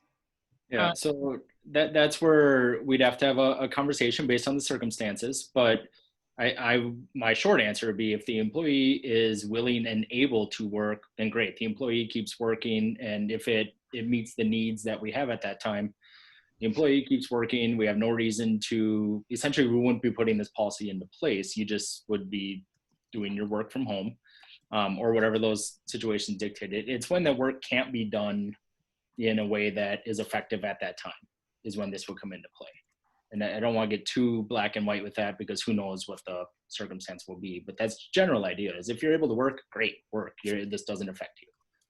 Even if that would be in a quarantine like situation. Yeah, I mean, if you're able to deliver the product that's needed at that time through that situation, then great. Or if we have to make a minor adjustment to make that happen, you know, that's what we're looking to do, is make sure that the work can continue as seamlessly as possible, because that's what's best for the students. Right. And there's a follow-up question after Brittany as well. Sure. Yeah. Go ahead, Ms. Tucker.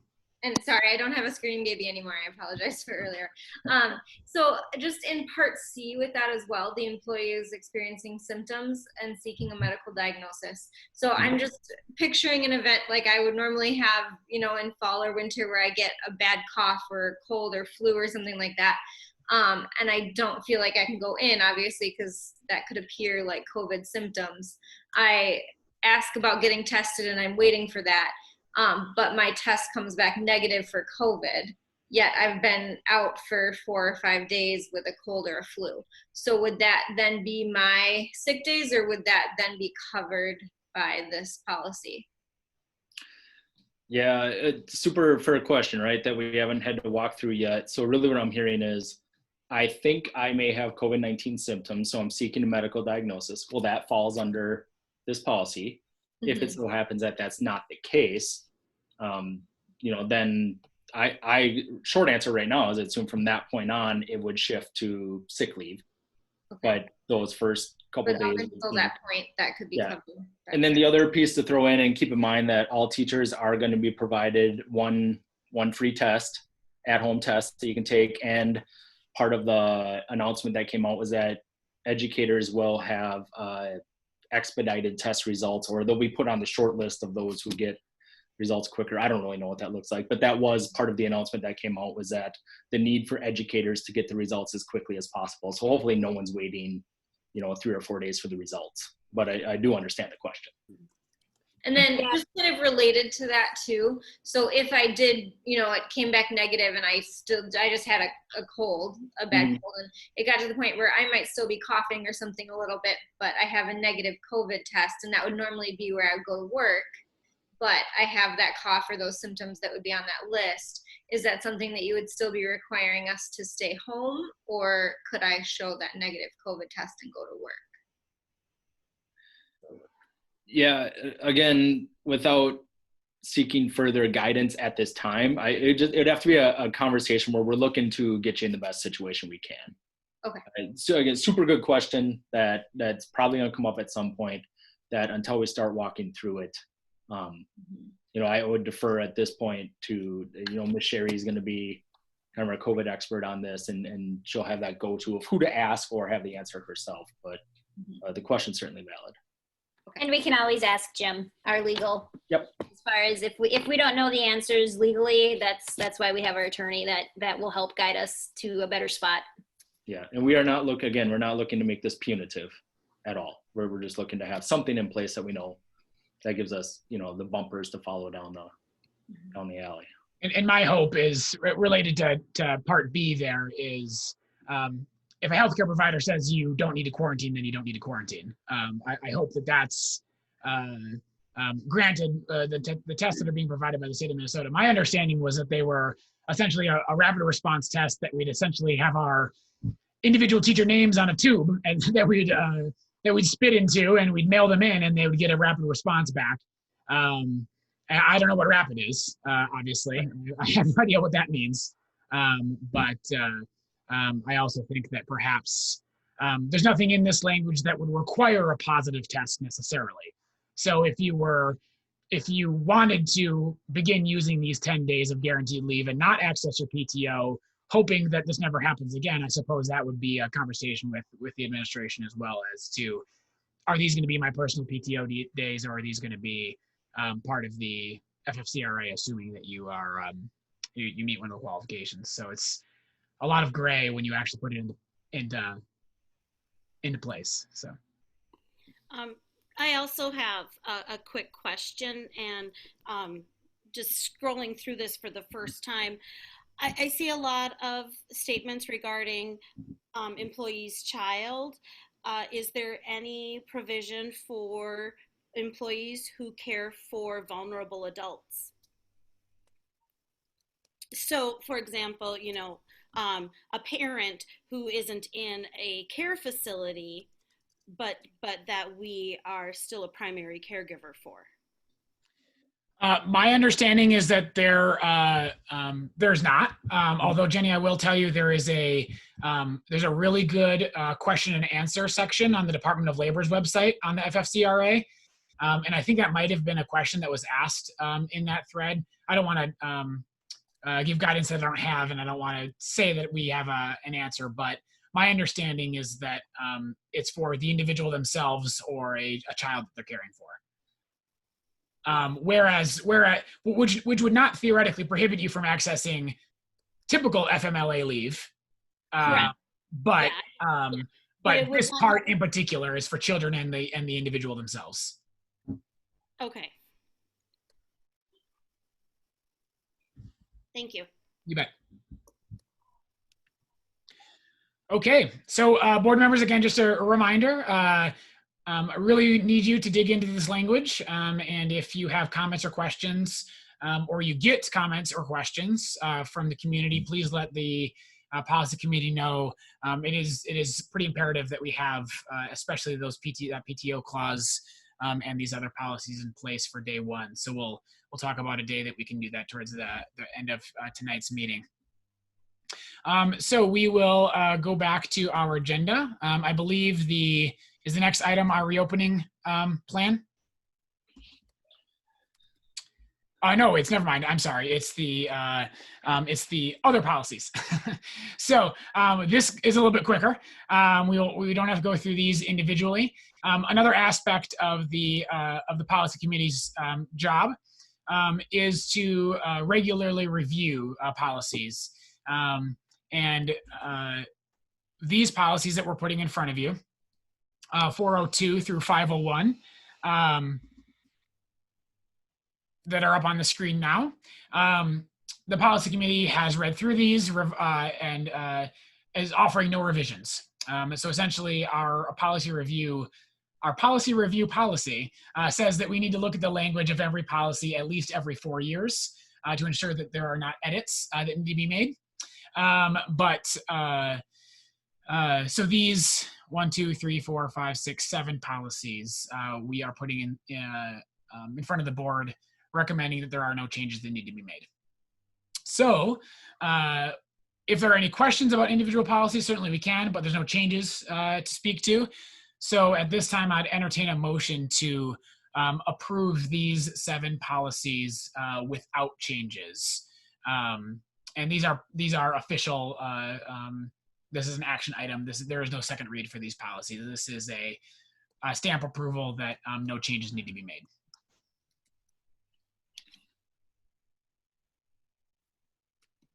I make a motion to approve those policies. All right, thank you, Scott. Can I get a second for Scott's motion? Second. That was Sarah.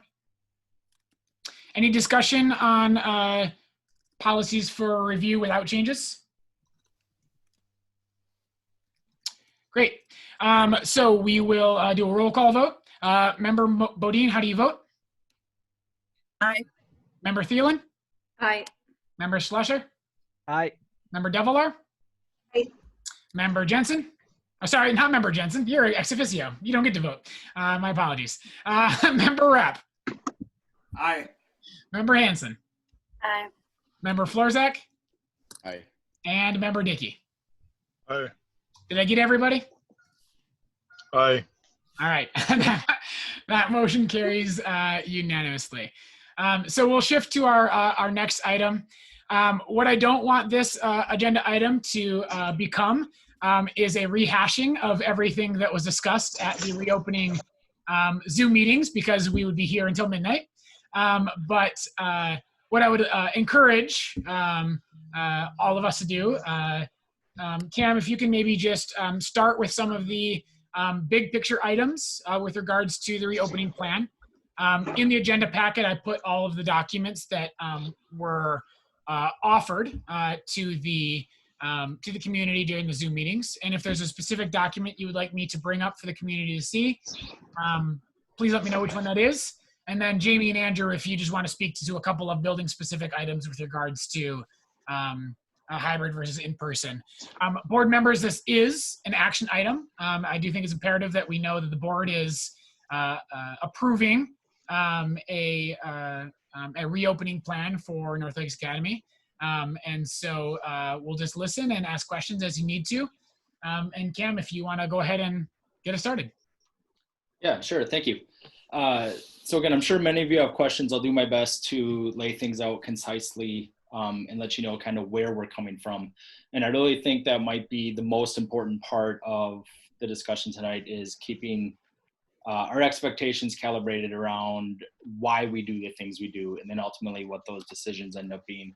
So as you know, the governor made the announcement on July 30th of how data will be made available and how schools will be allowed to track and decide through that data and what's best for the school.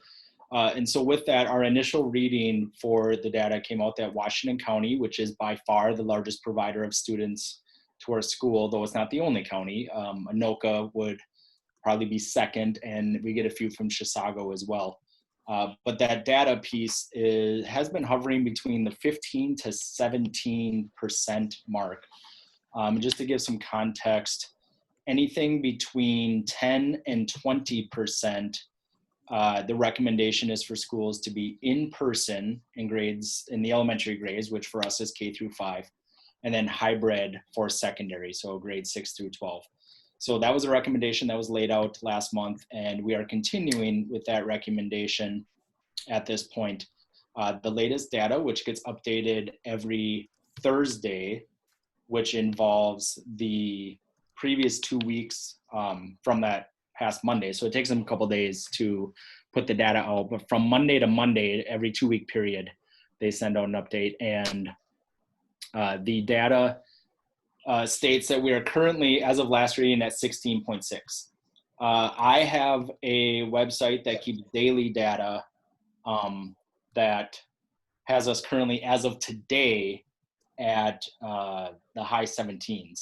And so that data has been consistently trending up since about mid to early June. What that means for us is that we are still, quote unquote, safely in this scenario, though it is trending up. And the next scenario consideration would be hybrid for all K-12 students. So what we've done as administration is we've planned for that hybrid model while also planning for the current model that we are in. And those are some of the parts that have been hard. I, as just an individual with the knowledge base I have, think it is very likely that at some point we will end up in a hybrid K-12 model. I'm not predicting anything. It just seems very likely we'll end up there. I don't know when. The timing of that is one of the considerations we're facing. So I would say as of today, we are still planning to go ahead with in-person with the current model that we're in-person elementary, hybrid 6 through 12. but I want to be transparent that there is a possibility that that may change even prior to the beginning of school. Again, based on the data. And the other huge consideration for all this is based on what Forest Lake is doing as well. I am in contact with the superintendent of Forest Lake, Steve Massey. And we spoke today briefly. He shared the same, I don't want to say concerns, but the same bullet points of considering the trend in data and what that may look like. They seem comfortable heading in the school year with a similar model that we do, which is kind of what is leading us into the decision that we're at. So all in all, I want staff and the community here that we are currently going into the school year with our current model. There is a possibility that may change. I just can't give any sort of percentage or any other information on when or what they may look like. But there's so many layers to this that it's not simply just the data points from the county. There is staffing considerations, there are building considerations, there are transportation, school age care, lunch program, all these pieces to the puzzle that shift either greatly or minimally based on the scenarios, but are taken into consideration when deciding to do something like this. If we do get into the school year and we decide that we need to shift models, MDE guidance says that we would be allowed 5 days to shift models. So it'd be 5 days like we had in the spring, where students would not be receiving instruction, whether they're hybrid or in person. They would not be receiving new instruction. I mean, the way you think of it, essentially school shut down for 5 days while the staff and administration can plan for what that next model would look like. What I can say somewhat confidently is I don't think North Lakes would need 5 days to do that. I think we have enough planning in place where we can do that at a much more efficient rate. It may take a day or two, just depending on the circumstances of where we're at. But MDE guidance gives us 5 days to do so. Those 5 days would still count as instructional days in the calendar. Those students would not be receiving any new instruction. I guess I'll pause there and see what types of questions may come up. Hi, Cam. I had a staff member who expressed their desire to consider the full-time in-person model. And I'm just wondering what restrictions we might have if Forest Lake stayed with their hybrid. Would we still be able to move towards a full-time model, or is that just not something that's possible with transportation issues, et cetera? So the question I'm hearing is if the data, if we just wanted, let's just say we just wanted to consider just data, what it says, or we just want to go in-person K-12. I don't know. I think it'd be unlikely that we would act in that way, I guess would be the first thing I'd say. The data would need to support that. But I don't know the answer if Forest Lake were not to follow that lead. One thing I could say with that, though, is I think it's highly likely Forest Lake would want to do that same scenario if they could.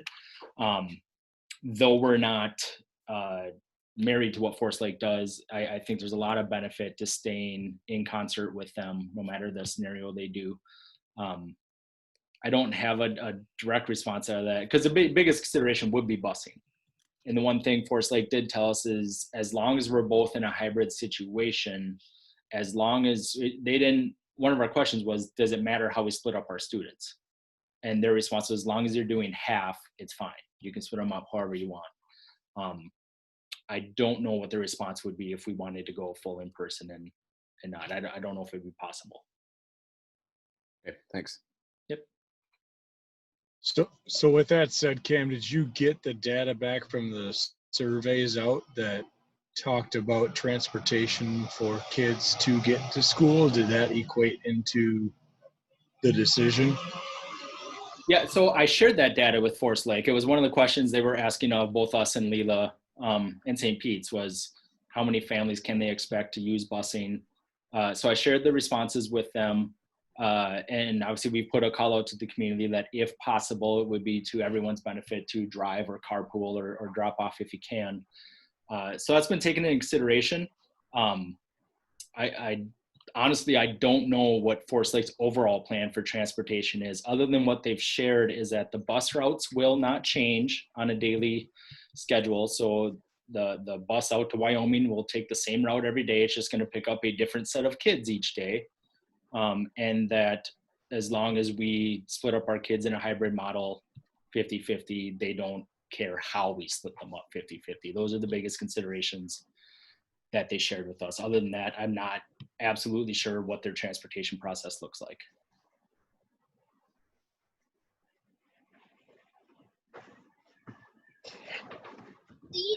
Okay, so I mean, just kind of what I'm hearing then is this whole model is based off of transportation needs. Really? Well, it is. If we're looking to get more open, yes, it is. If we're looking to do more restrictive, no, it's not. Right? I mean, that's the biggest consideration.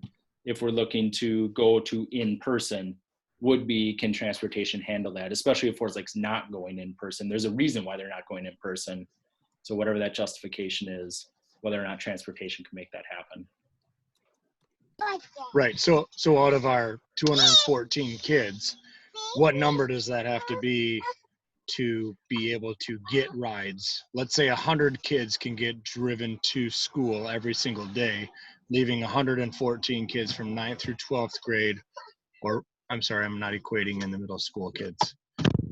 So whatever that number would be, I don't have that exact number, but is there a magical number that goes, okay, we can get 200 kids to school every day, thus only X amount need to go on the bus, then we can be open every day?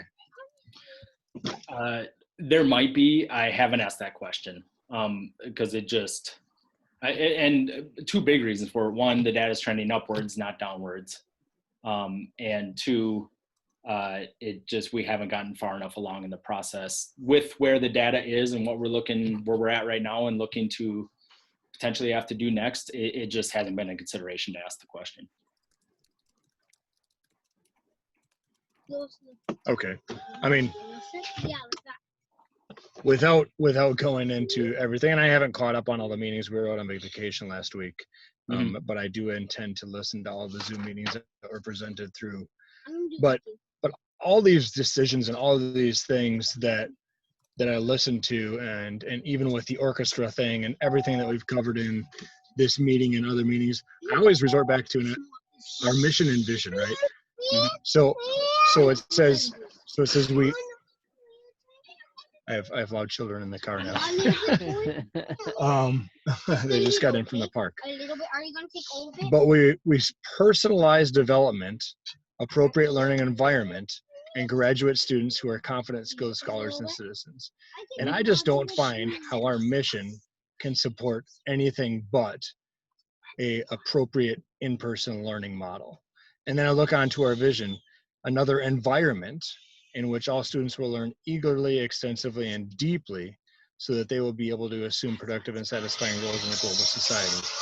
And I just, whenever I think about a decision-making process within a business or within at Gillette, as I'm the chairperson there, I always want to look back to the mission and vision of the company.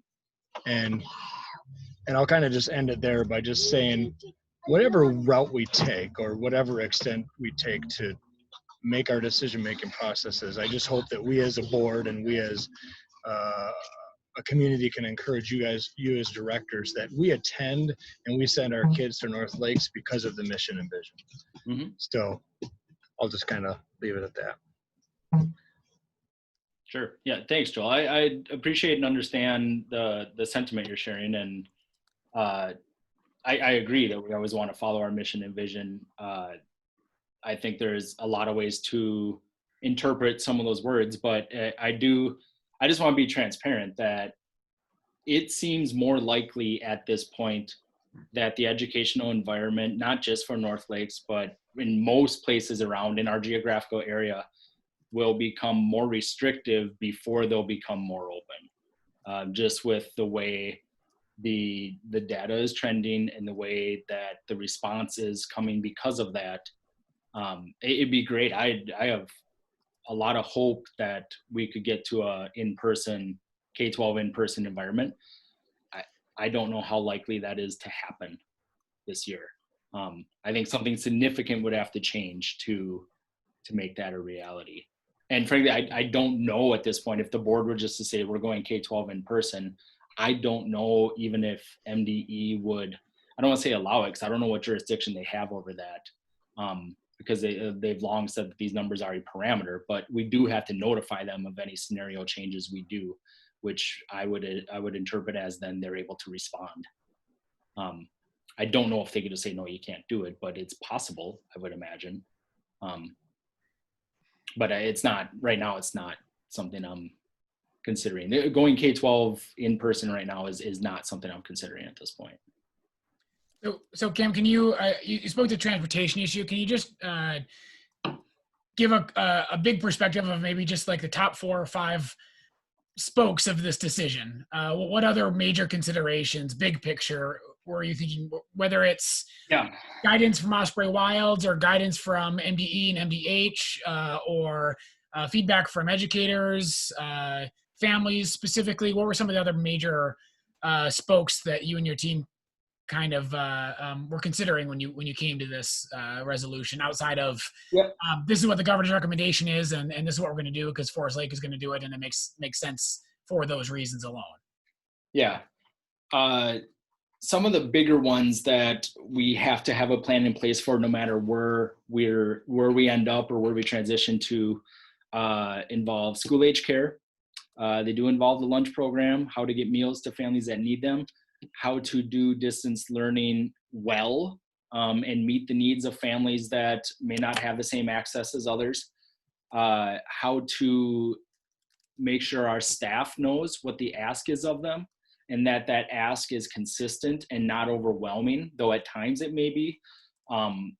We feel strongly that part of a real quality education is allowing the staff the time and resources to plan well so they can instruct well.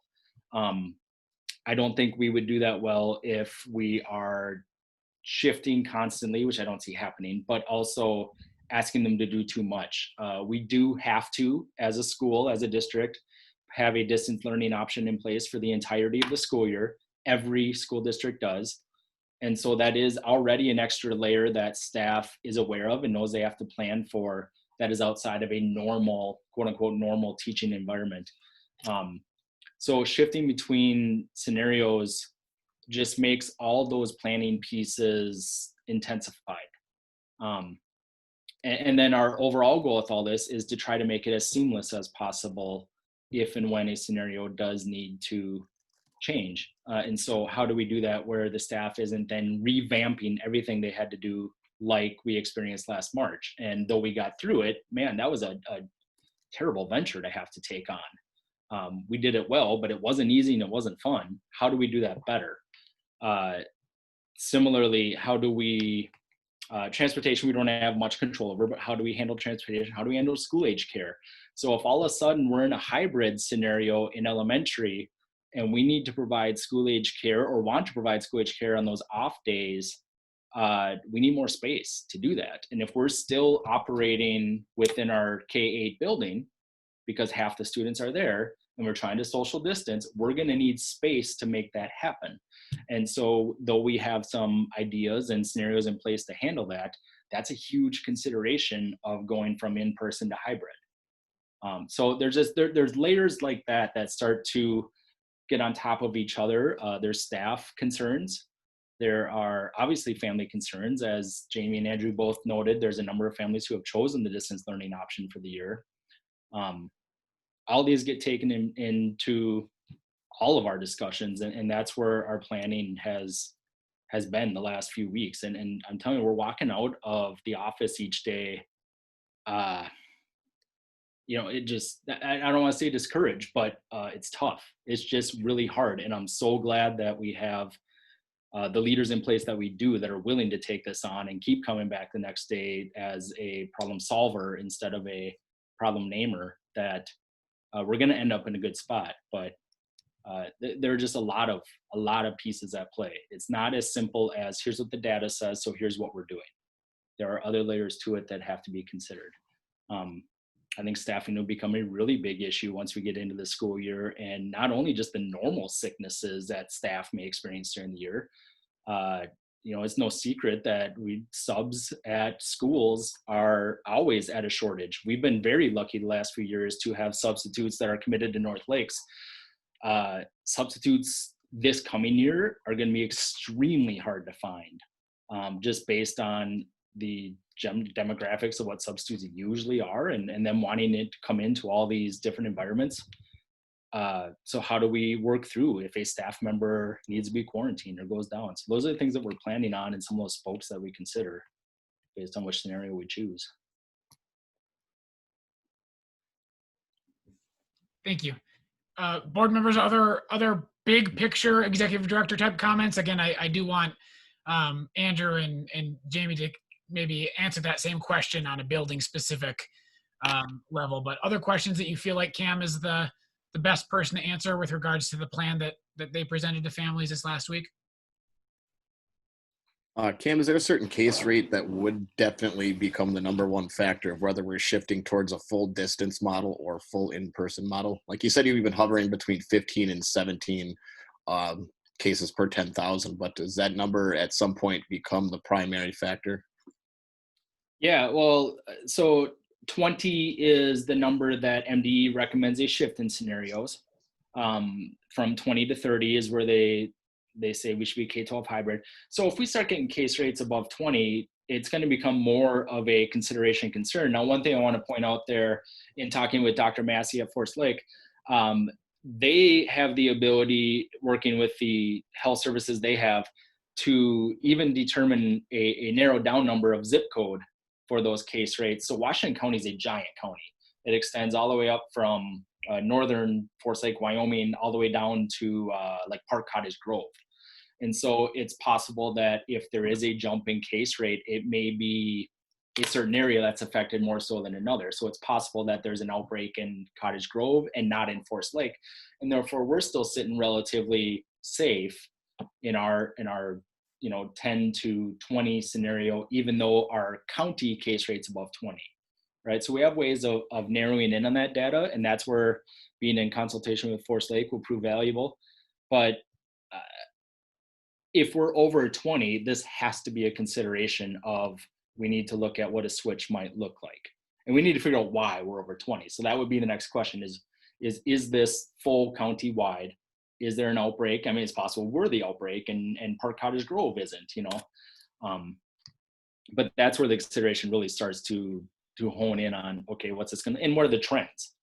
Is it look like it's going to continue to rise or plateau in the area, or is it a trend that's going to come back downward? I'm not an expert in those areas. I can follow the data, but I don't make the data or predict the data.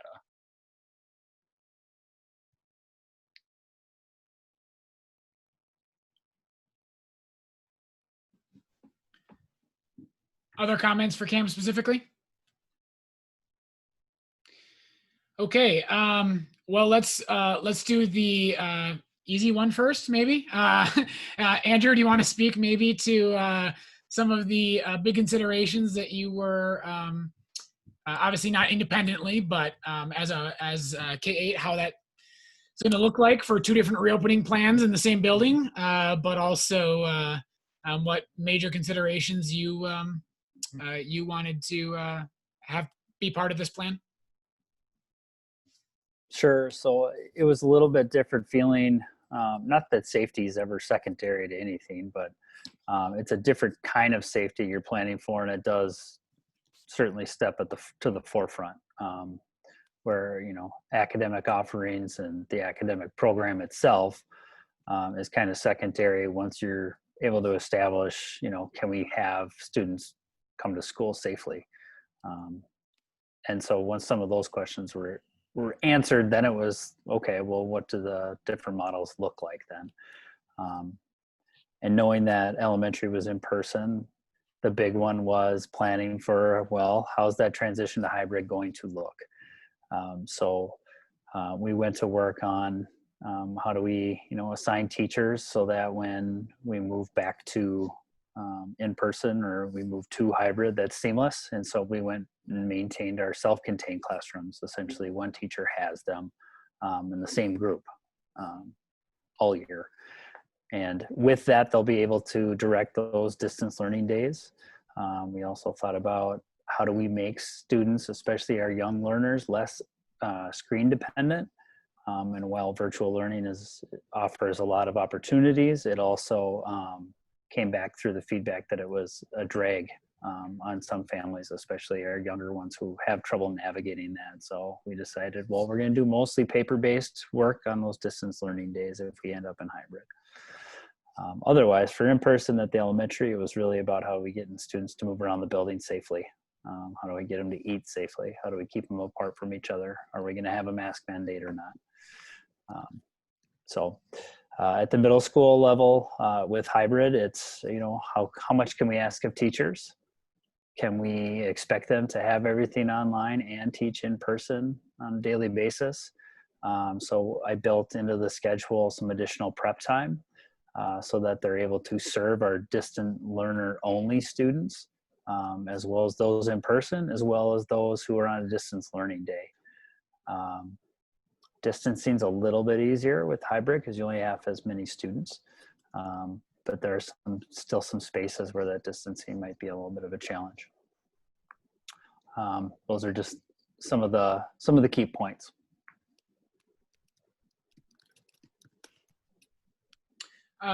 Question from the board for Andrew specifically regarding either the K-5 plan, which is towards the end of this presentation. I wasn't sure if I was just scrolling past it or if it was at the end, or for the middle school hybrid product. Board members, do you have specific questions related to the K-8 campus that you think Andrew can answer for us?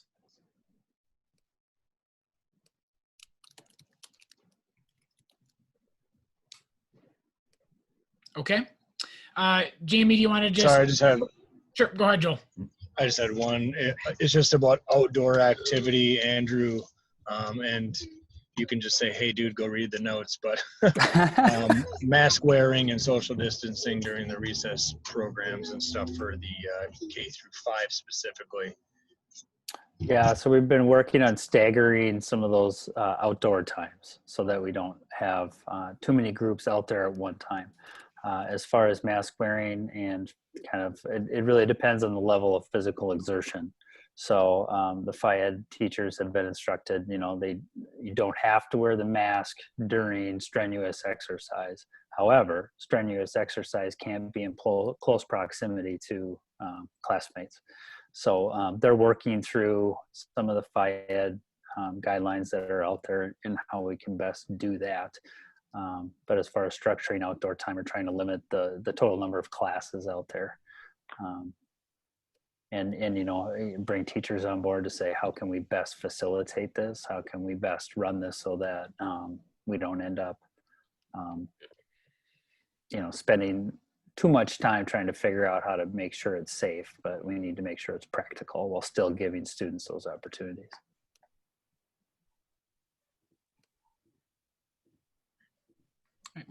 Thank you, sir. Ms. Goulet, do you want to speak to a little bit about some of the considerations that you dealt with specifically for high school students? Yeah, so I looked at the surveys that came out in the spring as well as in the summer as far as what parents were looking for and what they felt was working and not working during the distance learning piece from the spring. Obviously, looking at everything that we've ever really done at the high school and talking with Andrew as well as with Cam as far as how to best utilize our personnel across K through 12.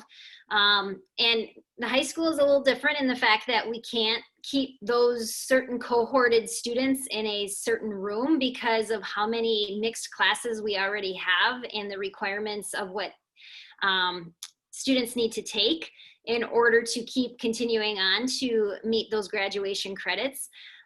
So when I looked at this plan, it was mostly about if we have these students in school, how do we get them to move about the building safely, but still have enough time within their classes to get the content they need, in a consistent way and do it with fidelity, you know. And so, you know, it's the students are going to be moving around a lot more. We're going to have one-way routes for the students to take, both in the upstairs and the downstairs. They will be obviously wearing the masks. You've already seen the pictures of what we're doing for physical distancing in the classrooms to try to help with the safety and health precautionary measures that are there. But it really is just about how do we make sure that the students are still earning and progressing with rigor, as well as engagement, and as well as that social piece that is part of being a high school student. And so when I looked at the hybrid, the 7-period day made the most sense to keep consistency every day for a student, as well as for those students that are going to be just pure distance learning, or if we go into a pure distance learning model. That consistency, that routine was a key word that many parents that responded with the survey in the summer said that they want the students to have that routine to set up to be in school. And so that is something that I took very seriously in regards to creating the schedule and figuring out a model that would work for them. And so, yeah, school, you know, students are going to be in school every day, you know, as long as there's a 7:50 in the morning till 2:10 on Monday through Friday that we have school in session. The expectation is that a student will be in school, whether that's in person or distance learning. So we've put in extra cleaning measures as far as hand sanitizer in every classroom. We have the shields up in the cafeteria so we can utilize our cafeteria appropriately so that all the students are not necessarily eating in the classrooms, but some students are going to have to. And then just making sure that students that don't have technology needs, that we work with the families to get them those technology needs so that they can do online or distance learning effectively and appropriately. So that's where I am with the high school. Thank you, Jamie. Board members, do you have questions that you feel like related to the 912 campus specifically that we need to know with regards to the reopening plan?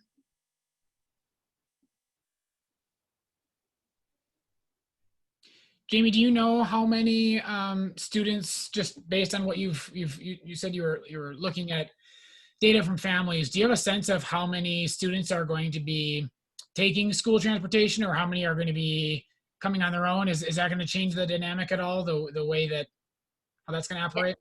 Yeah, at the high school, I think we're going to have a large contingency of parking passes happening at the 10th through 12th grade based on the feedback that has been given, as well as a lot of carpooling. You know, Andrew and I both had to work and collaborate together quite intensively to find out. It seemed like we were getting quite a few emails each day ever since we had the community meeting last week, as far as how to get certain students with certain families so that they could carpool so that they didn't have to take the bus. So I think there's going to be quite a few more people. Do I have exact numbers? No, but just based on what I've seen for can I get a parking pass, or can I be in this group because I'm going with this family, that sort of thing. I have a feeling we are going to be having a very high percentage of car drop-offs or parking. So. Thank you. Mm-hmm. Other questions or concerns for Ms. Goulet?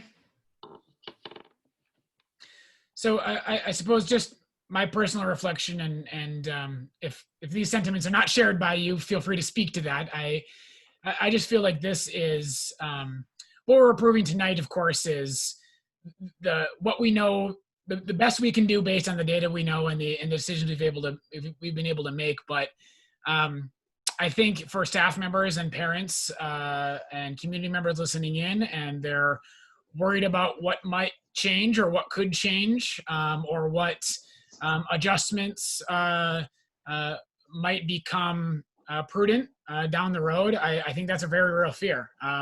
Taking my chairperson hat off for a moment and just speaking as a classroom teacher,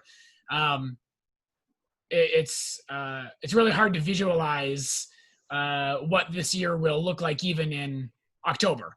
And I just think that as a board we need to be aware of how much work these folks are doing on our behalf, and to give them grace when we can, but also just really be adamant about the fact that discussing how we might react to lots of different kinds of changes doesn't necessarily mean that they're not committed to the plan that we have before us. We just need to be able to be responsive as an organization. This certainly isn't a rubber stamp moment, but it's also a moment where we have to put a lot of trust in our in the officials that we employ to that they have put the hours in to be thoughtful about these reopening plans. So I suppose those are my personal sentiments at the end, more so than the boards at general. But I just want to thank Jamie and Cam and Andrew and Jan and Beth Ann and every individual who's been part of the cabinet level decisions and discussions, whether it was from curriculum offerings to athletics to how the heck are we going to afford all of these adjustments with this this promise of funding that who knows what that will look like down the road. So your work has not gone unnoticed. So. Yeah. And I just want to say too, Chris, that at the board level, I request too grace for teachers as they are coming into something that, yeah, we did distance learning completely last year in the spring with ebbs and flows of good and bad, and now they are being asked to do in person as well as live streaming, especially at the upper school level. And that's going to take some practice and time to figure a lot of that out too. We can train for a week or two prior to it, but we still don't know what questions or what hiccups could come from that. And a lot of these models that we did create, as Andrew had alluded to, is that we don't want the teachers to have 3 different lesson plans going and for them to have to try to figure out how to make it all work with extra work.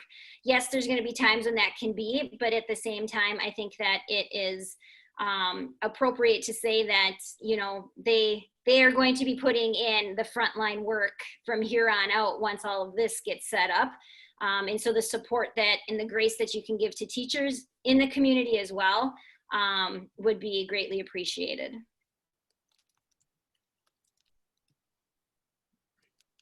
Would any other board members like to speak to any of these items before I open the floor for a motion?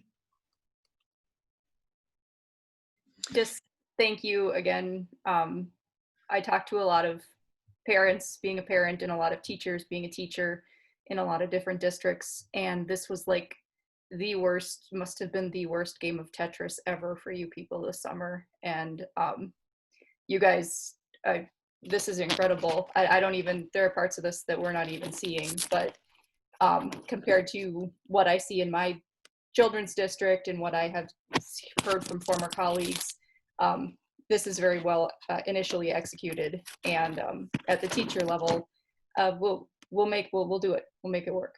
We always do. It's gonna be good. Thanks. It's going to be memorable, that's for sure. Always is. All righty. With that, I would entertain a motion to approve the 2020-2021 reopening plan as presented to us by our administration. I'll make a motion to approve it. All right, thank you, Hannah. Can I get a second for Hannah's motion to approve the reopening plan? A second. I'm not, Give it to her. all right, Chelsea or Scott, you get to decide, Chelsea. It's all Chelsea. Okay. No, I said who was that, so it's Laura. Scott. It was Scott. Noted. We'll give it to Laura Maybe we then. should just yell our name. All righty.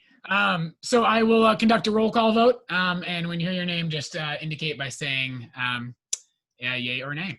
Member Bodine, how do you vote?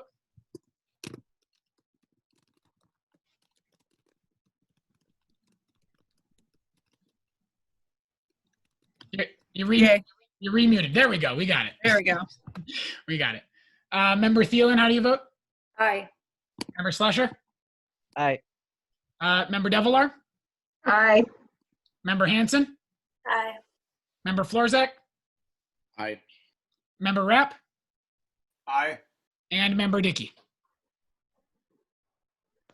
I vote aye. And right. I just also conclude by saying thanks to all you guys for putting everything and being the parental member. More communication, the better. That's the only thing I can ask for is just, even if you don't know, just say, hey, we don't know yet, but we're letting you know. So thanks again, everybody. All right.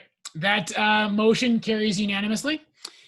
So that brings us to our last two items of the agenda for this evening. The first one is just an opportunity. I'm not going to force anyone to speak, but for our community, it's important to know that there's a reason that your board members in front of you are in the positions that they're in. And that they are being trained on the things that on the decisions that they're being asked to make. So over the past 2 weeks, our board members have invested, it's been about 8 hours of Zoom time going through a training with Osprey Wilds. I know that some board members didn't make all of the sessions, but this training is not just mandatory for new members. I think it was a really good refresher course.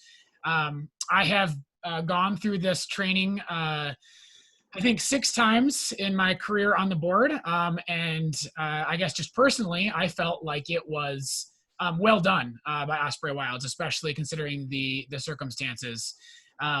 Anytime you're on Zoom, I'm sure our students would say about this as well. It is not always thrilling. And it is not always gripping discussion, but it was good information, and I felt like it was presented in a way that was consumable. And I just wanted to, for the record, show our appreciation for Osprey Wilds for putting that together. That training has always cost us money in the past, and it has always been something that we've had to seek out.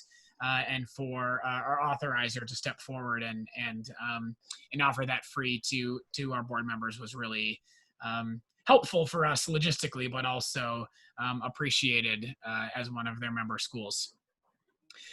So I would just open the floor for any board members that had reflections that you feel like the board should be aware of, or considerations for how we think we should conduct business differently or better, and just to have that expressed on the record. I think that's a good opportunity for us as a group of professionals. So I'll open the floor to any board member that wishes to speak on the training. I'll just say that I really appreciated Joel bringing up the mission and vision earlier, because that was one of my big takeaways from one of the trainings there was I think they mentioned the statement, schools often print their mission on the board agenda, but there's really not a reference to it very often. So I thought that it was good for us to pit stop at that point and talk about what we're doing to meet our mission and vision, and thinking forward to how we can do that more frequently as well.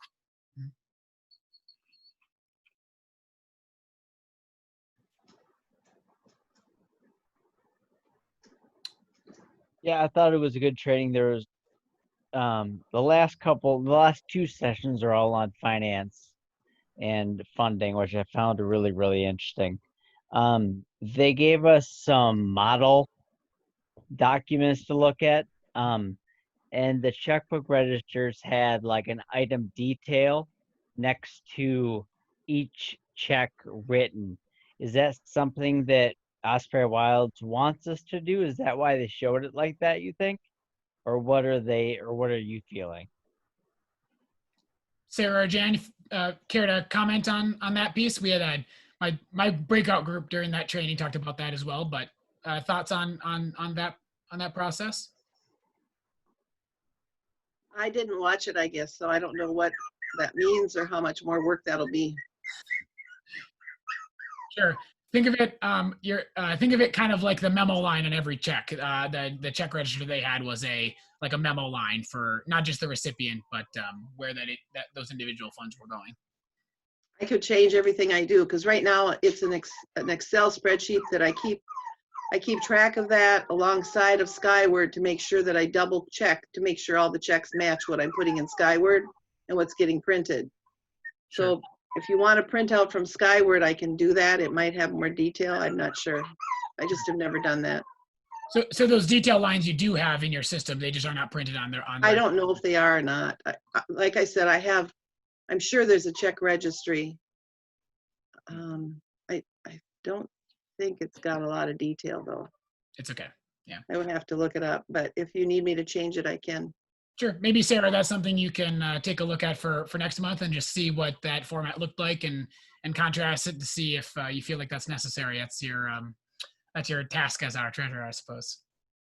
And will she be helping with that? my workload's just a little bit tough right now, so.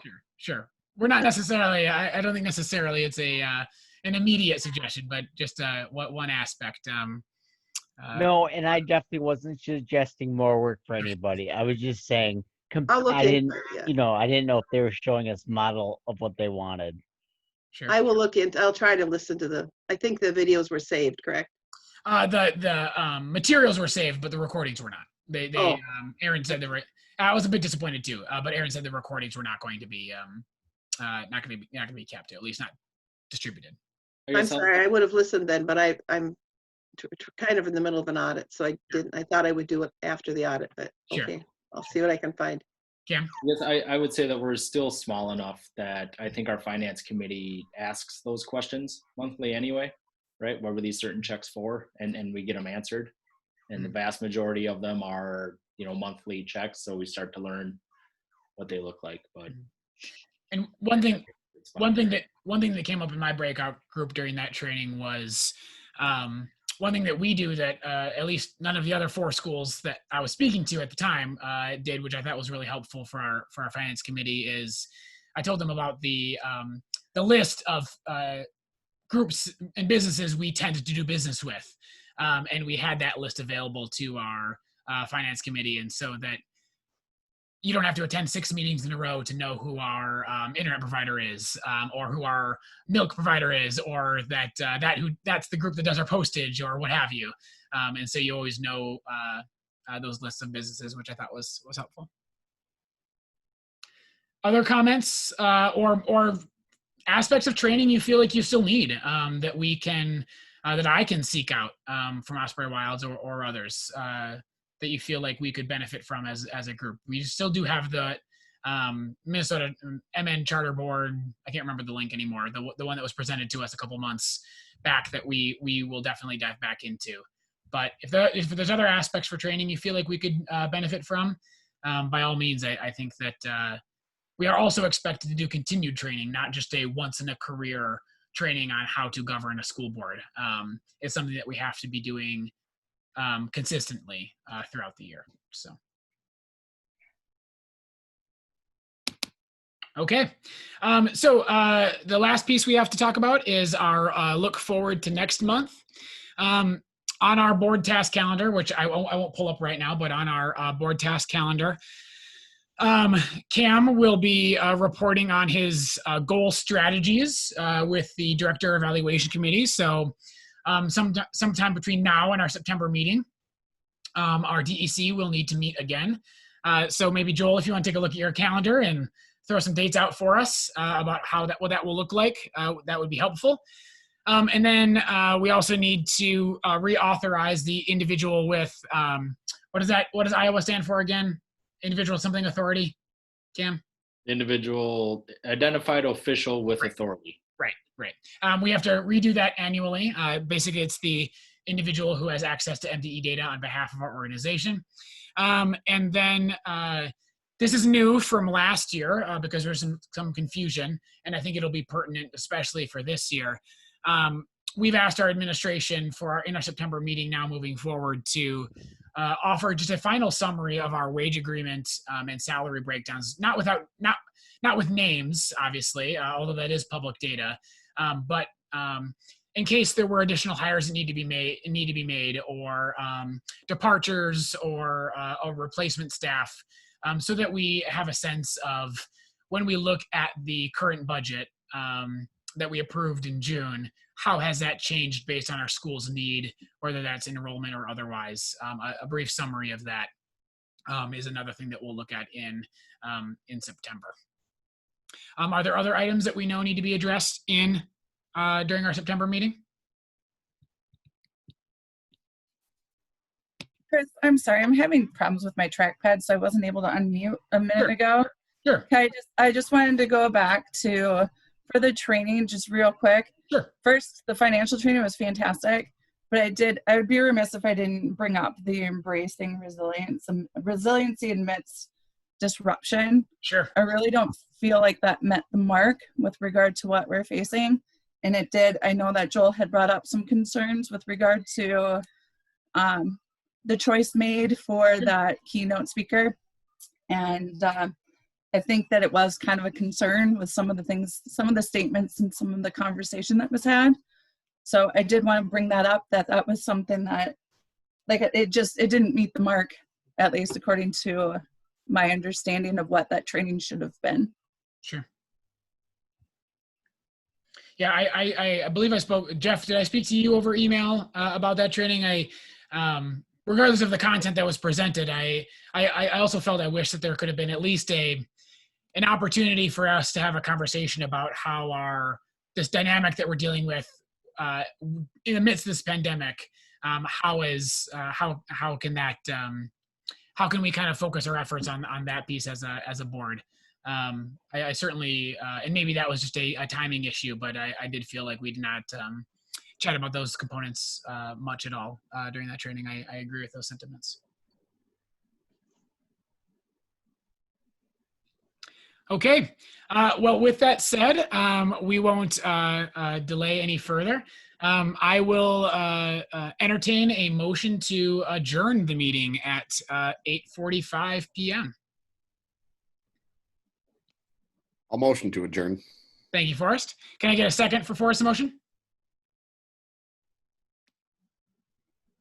We can't leave if someone doesn't do it. Aye, second. Thank you, Joel. Any discussion before we adjourn, or before we vote to adjourn?